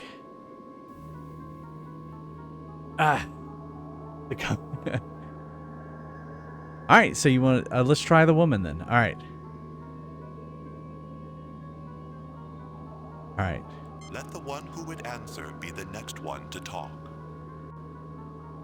I don't have anything to add, Captain. I thought it was her. Or, well, maybe use Ahura. Alone among the people here, I am female and capable of childbearing. The nurturing of a new life remains a uniquely female labor. Certainly, I am the one among us who might go to the greatest pains in the pursuit of life. Your answer is accepted. However, this is not to say whether this answer is right or wrong. Ah! Where's he gone? The next question awaits, Captain Kirk. Ahura? You are nothing like the gerund, who hold a special place in our memories. The second question: who among you wrestles most intensely with the chaos of life? Spock. Talk amongst yourselves.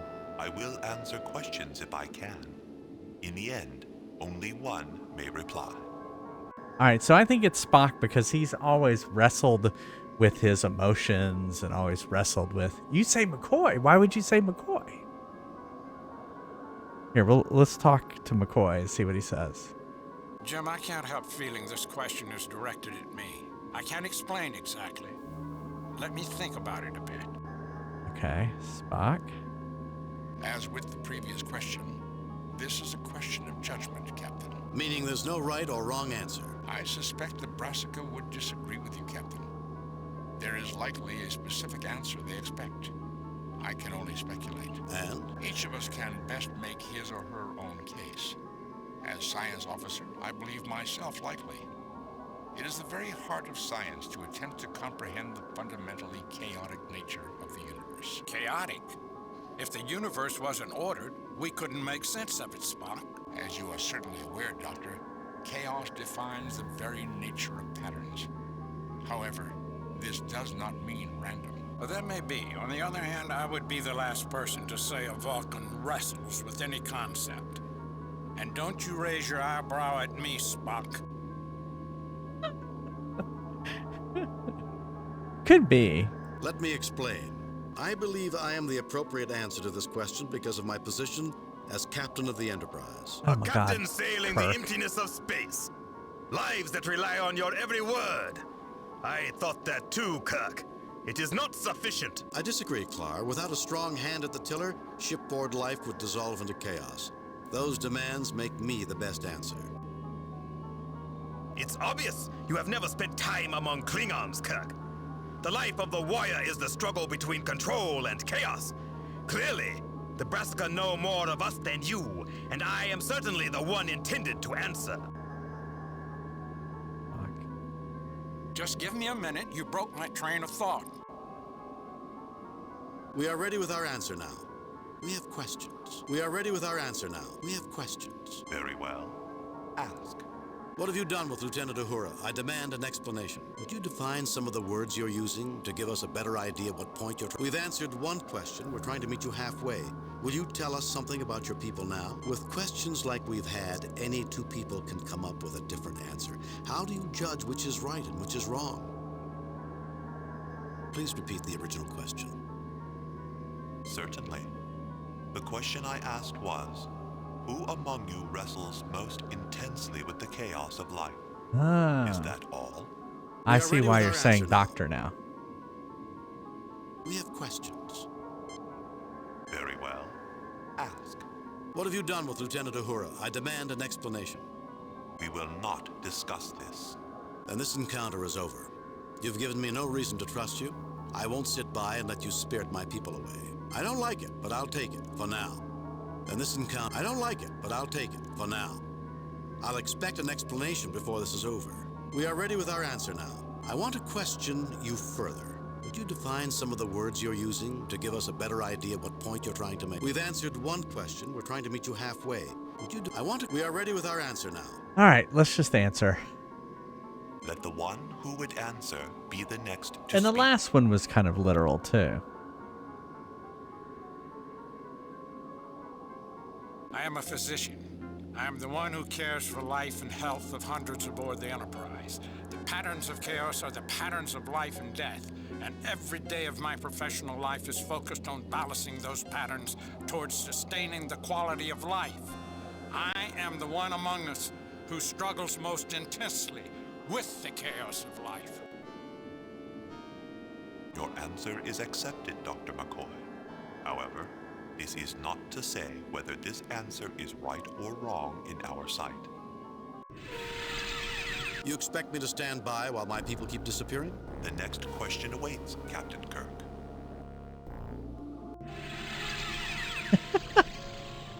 This game has gotten very trippy. There are those among us who doubted you could make it this far. The third question is somewhat different, but our heroes, the Gerent, found the answer. Solve this equation. Pig plus X equals cow. Talk among yourselves. I will answer questions if I can. Only one may reply. Pig plus X equals cow. Alright, so let's see. Pig, pork, and then how do you get beef out of pork? Chicken? Pig plus chicken equals cow? Alright, let's talk to Spock. At face value, this question is complete nonsense, Captain. There is no way to answer chicken plus X equals reality. What are you saying? The question was pig plus X equals cow. Interesting, Kirk. I heard tlok pok plus X equals srok nav. To humans, it would translate to plant plus X equal hive paper. What did you hear, Vulcan? Chicken plus X equals reality. Each question starts with something edible.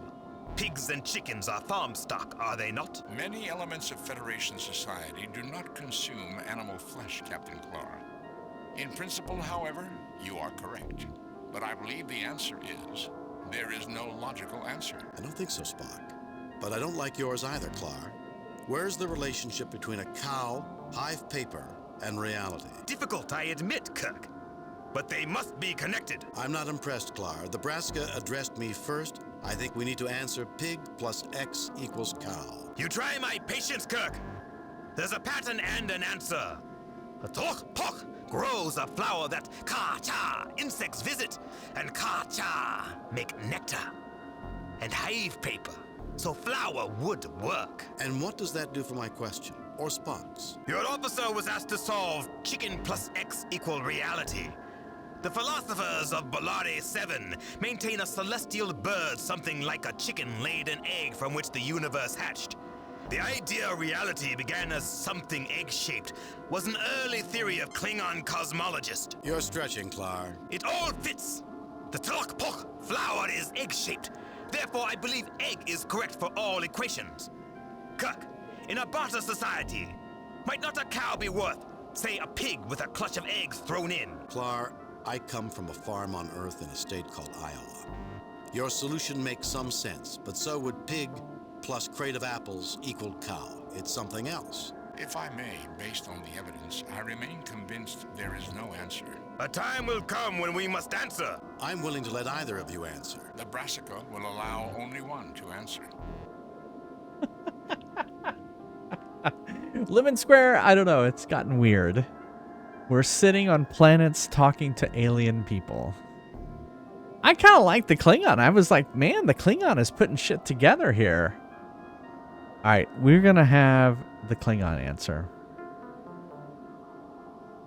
The correct answer solves for X. In all the different questions, the answer is egg. I haven't. I should have. Your answer is accepted. However, this is not to say whether this answer is right or wrong. I saved at the You beginning. plan to make off with everyone? Do you really expect me to keep taking that without protest? The next question awaits, Captain Kirk.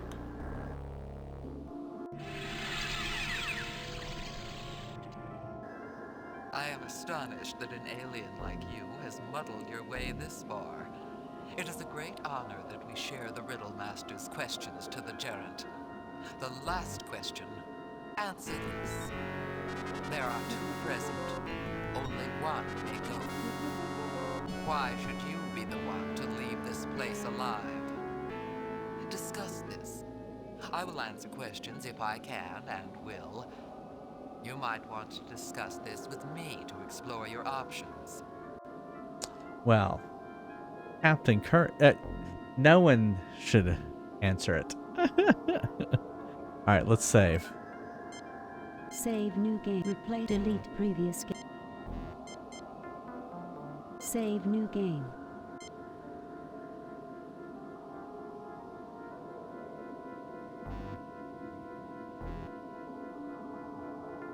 Right. Let's talk. We're ready with our answer. We have questions. We're ready with our answer. We have questions. Ask your question. Would you repeat the original question? Why should you want to prevent one or the other of us from leaving here? Is there anything we might do that would win a hint to the type of answer you're expecting? Would you repeat the... Why should you want to prevent one or the other of us from leaving here? I did not mention anything about preventing individuals from leaving. I simply asked why, given that only one of you may, you should be the one to leave. Do not be obtuse. The captain's question is legitimate. Captain Kirk, his answer is nevertheless cogent. There is nothing about the question itself which states that someone will be prevented from leaving. However, you are being asked to justify your continued existence, preferentially to your companion's continued existence. I want to talk with my associates. We'll get back to you. All right, let's talk to Spock. Captain, you are indispensable. I find the question doubtfully phrased. Death is implied, not assured. I find the risk of remaining acceptable. No starship captain has ever had a better crew. The hard decisions are mine, and I thank you for reminding me of that. You want me to choose one of us or the other. Well, frankly, I don't want to risk either of us. I want another alternative, another choice. Oh yeah, that's the Captain Kirk choice right there. You want me to choose one of us or the other. Well, frankly, no win I don't scenario. want to risk either of us. Choice number I want 3. Another alternative. Captain, the risk greater than only one leaving is neither being allowed to go on. One must continue. No, that's it. We changed the rules. Right now, they're offering one to live and one to die. Perhaps, Captain, but not necessarily. But possible. The best answer is we both live, or both die. What if the Brassica refuse this option? Whether they offer it or not, that's what we choose. In that case, it will not matter which of us answers. It is a larger gamble. You know how I love a good bluff. Captain. Jim, let us hope the Brassica are unfamiliar with poker. Right, here we go. We're ready with our answer. We have questions to ask. We're ready with our answer. Let the one who would answer be the next one to talk. We're ready with our answer. We have questions to ask. Ask your question. Would you repeat the original question, just as you... Why should you want to prevent one or the other of us? Is there anything we might do that would win a hint? Would you repeat the original question? Is there anything we... No, Captain. Ask all the questions you wish, if you think that will help. Beyond that, why should we expand upon the question when it is such a straightforward query? We're ready with our answer. I want to talk with my associates. I want to get back to a different question. Ask your question. Would you repeat the original question? Why should you want to prevent one? Would you repeat the original? The question I posed was Hey, this. Eldon. There are two of you present. Only one of you may go. Why should you be the one to leave this place alive? Anything else? We're ready with our answer. I want to talk with my... I want to get back to a different question. We're ready with our answer. I want to get back to a different question. I want to talk with my associate. We're ready with our answer. I want to talk... Captain's job is a continuous series of life or death decisions. It's not a burden I can share. I trust you'll understand if I make the decision for both of us. Of course, Captain. I have utmost trust in your abilities.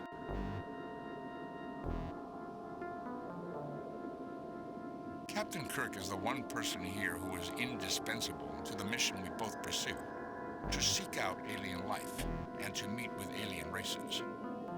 I must therefore say, contrary to what he might want, that it is Captain Kirk and not I who must be the one allowed to leave this room to carry out this mission. An unusual reply, Commander Spock.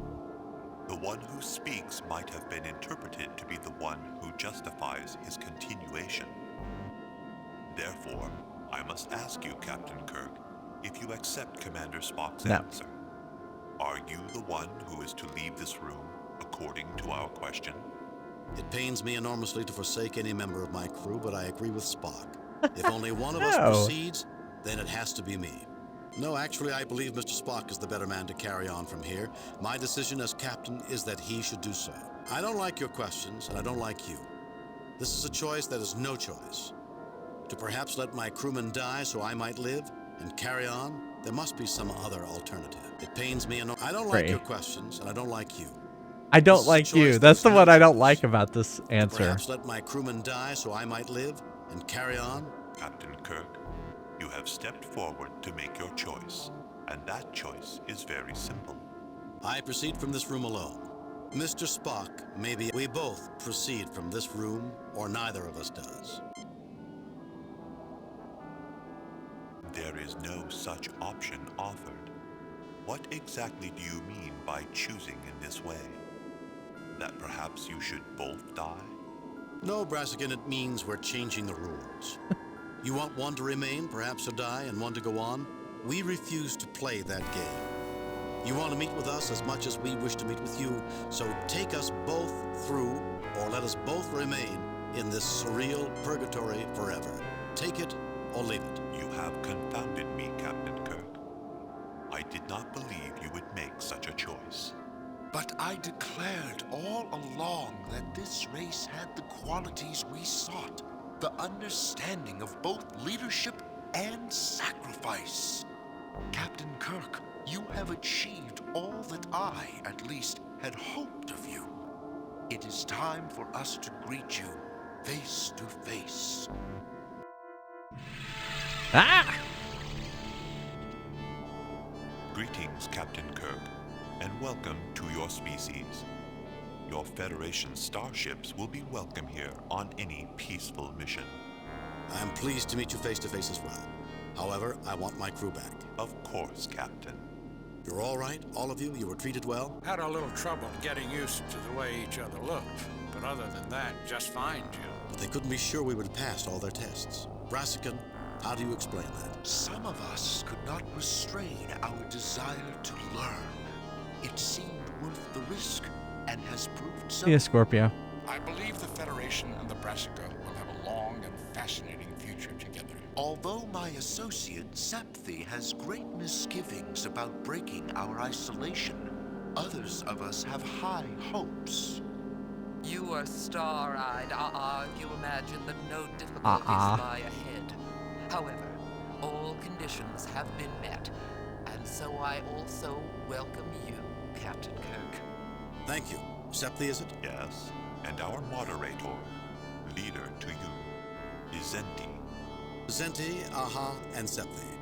I hope to show you you've made the right decision. Speaking for the Klingon Empire, I too look forward to the relationship between all peoples. You surprise me, Kirk. Perhaps one day we will even trust you. We'll just have to see, won't we? Captains, feel free to look around while we summon your two ships to these coordinates. Captain Kirk, I have something interesting to show you over here. Come with me. Oh my god.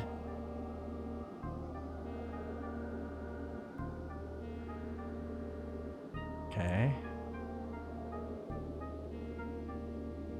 Captain Kirk, I have misgivings about the Klingon race. For our mutual protection, here is a paralens disk of data which I want you to have. With this knowledge, you can come to our defense. Will you take it and safeguard our future? Yes, I'll take the disc. Not without knowing more about it. No, take it up with the Federation ambassador when he gets here. Yes, I'll take the disc. Okay. That was weird. Oh yeah. It does have a drink. Alright, let me save. Save new game. Replay. Delete previous game. Save new game.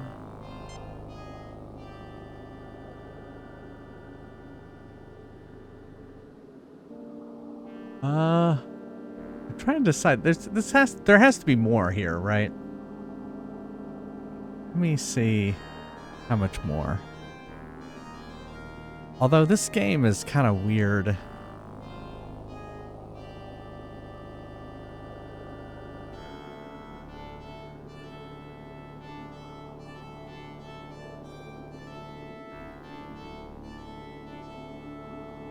Oh.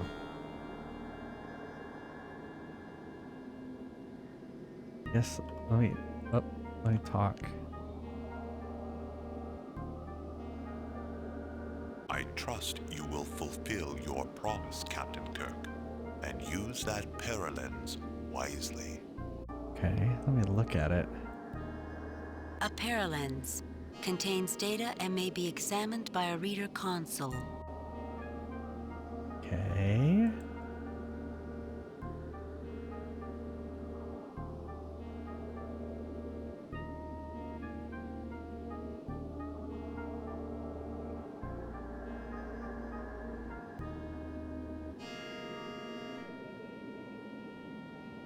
Oh, he said something about it being... I think our mission is finished here, Captain. Time to go, Jim. I can't wait to get back to the Enterprise, Captain. Captain Kirk, isn't it time you returned to your ship?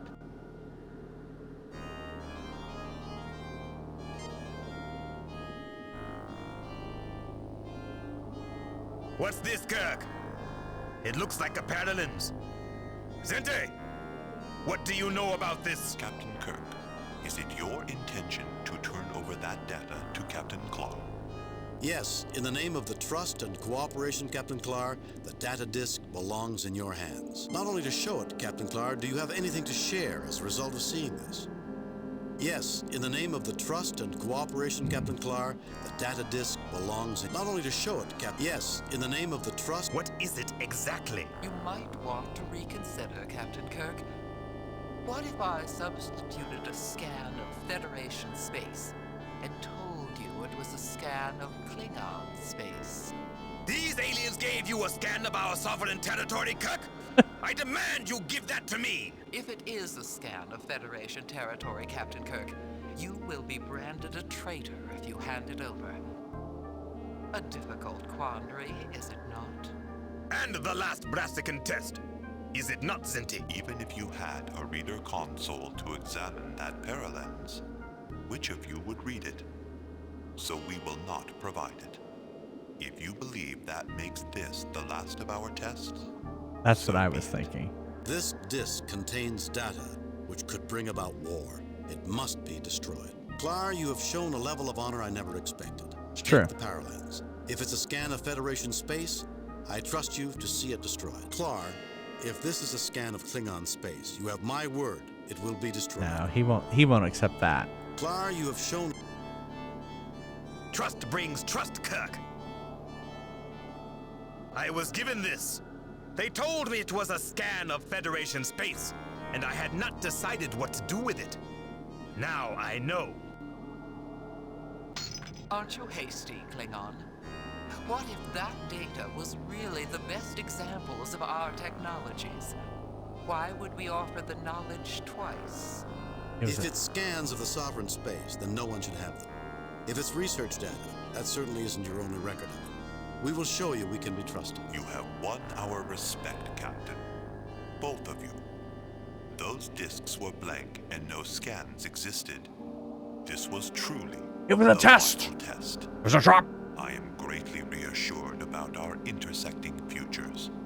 I doubt we have seen the last Brassican test, Zente. Seems to be your nature. The Klingons will do well. Now I think it is time for us to go. Let me leave you with this. Individuals among us act as individuals, for good and for ill. But overall, the different races of the Federation are joined in a mutual respect that overcomes differences. I think you will be pleased with us. I think I can already see that, Captain Kirk. Farewell.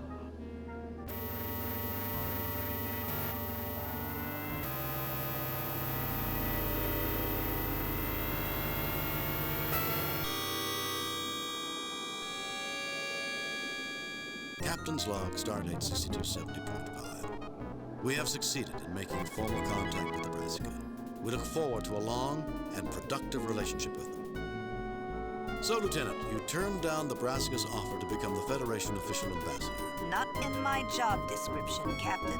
And they were probably just testing me. A formidable accomplishment, Captain. Establishing diplomatic relations with a new and advanced alien race. Improving our relations with the Klingons. Impressive. Thank you, Mr. Spock. Everyone's so cheerful today. Even Spock's in a good mood. This makes me nervous. Message from Starfleet, Captain. Oh, she's gonna There's hate my it. answer. I have reviewed your report from your recent assignment, Captain, and have a few comments. Well done, Kirk. Keep up the good work. I must say, however, your performance is not what we've come to expect from James T. Kirk. I guess we all have our off days, Captain. I cannot. On screen. Jim, we have evaluated your current series of missions. Your overall performance is well below Starfleet tactical specifications. You are to report to a starbase as soon as you've finished your assignment, where you will be relieved of duty. Yes, Admiral. I wish I had better news, Jim. But I'm sure we can find desk duty for you. Desk duty? I wouldn't want to waste that experience just because you've lost your edge, Jim. Perhaps you'd enjoy working at the Academy. Starfleet out. The Academy? Sorry, Jim. I don't know what to say. I agree that our recent performance has been well below our standards, Captain. Nothing happens. I do not, however, agree with the decision. The Academy. I suppose I might like it. I feel like taking a tour of the ship right now. One last tour. Yeah, let's get the fuck out of here. We're just gonna steal the ship. Yeah, the admirals are assholes in this game.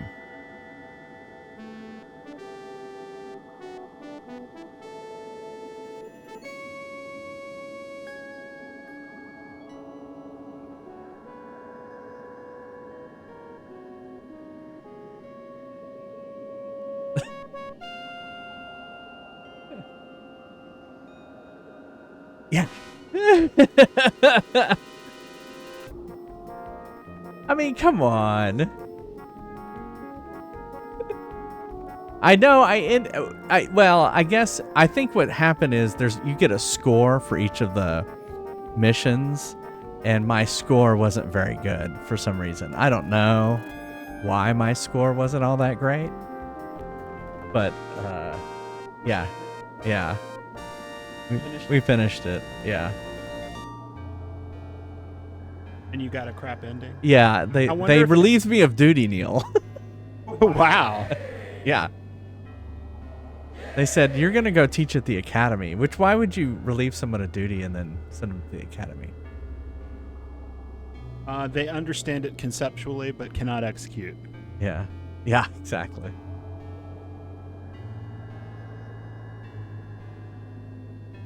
Yeah. Well, I'm wondering if there's going to be a final screen that shows my score. Feel like you need to play it again? No, I'm not going to play it again. Although I would go faster because I would know what to do.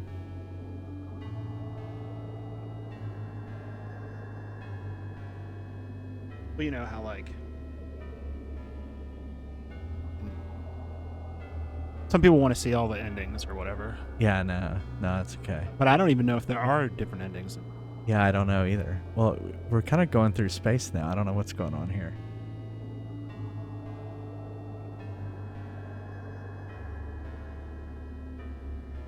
Load a previously saved. No, I think that's quit it. the game. Load a previously restart the game. Quit the game. Load a previously saved game. I just hit escape. All right, we finished the game. Yeah, that's probably true. I think that's exactly it. I think it would be exactly the same. Yeah, exactly. I beat it before Saturday Night Live starts. That's the best part. And tomorrow we'll start up Kirby and the Forgotten Land. It's already in the Switch, ready to go. But it was fun. I do love these games. It's the last one. Unfortunately, there are no more games like this. There were only 2 made. The next Star Trek game I put on the list is a Super Nintendo game called, what was it called? Super Star Trek? No, no, that's the Super Star Wars you're thinking of. SNES Star Trek. It is called, well, it's not Next Generation. It was like Starfleet Simulator? Star Trek Bridge Simulator on the Super Nintendo. So that's it. Star Trek Starfleet Academy Starship Bridge Simulator.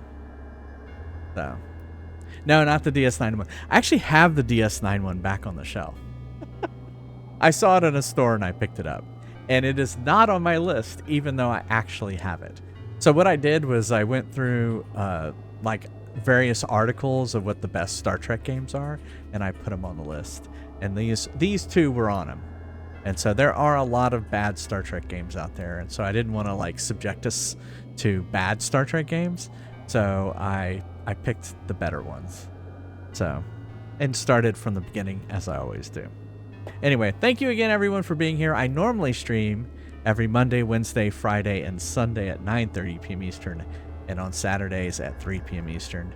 This was kind of a special thing because we wanted to watch Saturday Night Live. The 50th anniversary of Saturday Night Live is tonight, so we wanted to do that. If you can't be here live, go check out my YouTube channel, youtube.com/jfriestv. Peace and long life, Oceanic. Thank you to all those people who just scroll by. They're my subscribers. They get ad-free viewing, all those emotes. As always, you don't have to subscribe. Just come hang out with us. Lurk. That's all that matters to me. Yeah, thank you, Lemon Square. And if you want to hang out between streams, go check out the Discord. Right there. Yeah. I'm sorry if it was kind of out of the normal time when people watch me. But yeah, the glitch in a cloakable ship. Oh, really? So we'll start Kirby and the Forgotten Land tomorrow. Yeah, and then after that is Metal Gear, the original Metal Gear. We're going to be playing it on the PS5, but it's the NES version. It has the NES version on this. So. All right, let's see who we can raid. I did enjoy that game though. Gotta play it, Jason. Yeah, I could, because normally I can't raid him. Yeah, let's go over there. He's actually the first one that came up when I hit the raid button. So we will head over there. Thanks again, everyone, for being here. Have a wonderful week ahead. It's weird because I have tomorrow off, so I'm not thinking that it's Sunday night, but it's Sunday night. And I'll see you tomorrow night for Kirby and the Forgotten Land, all right? Take care, everyone. Love you all. Bye, everyone. Bye, everybody. Love y'all.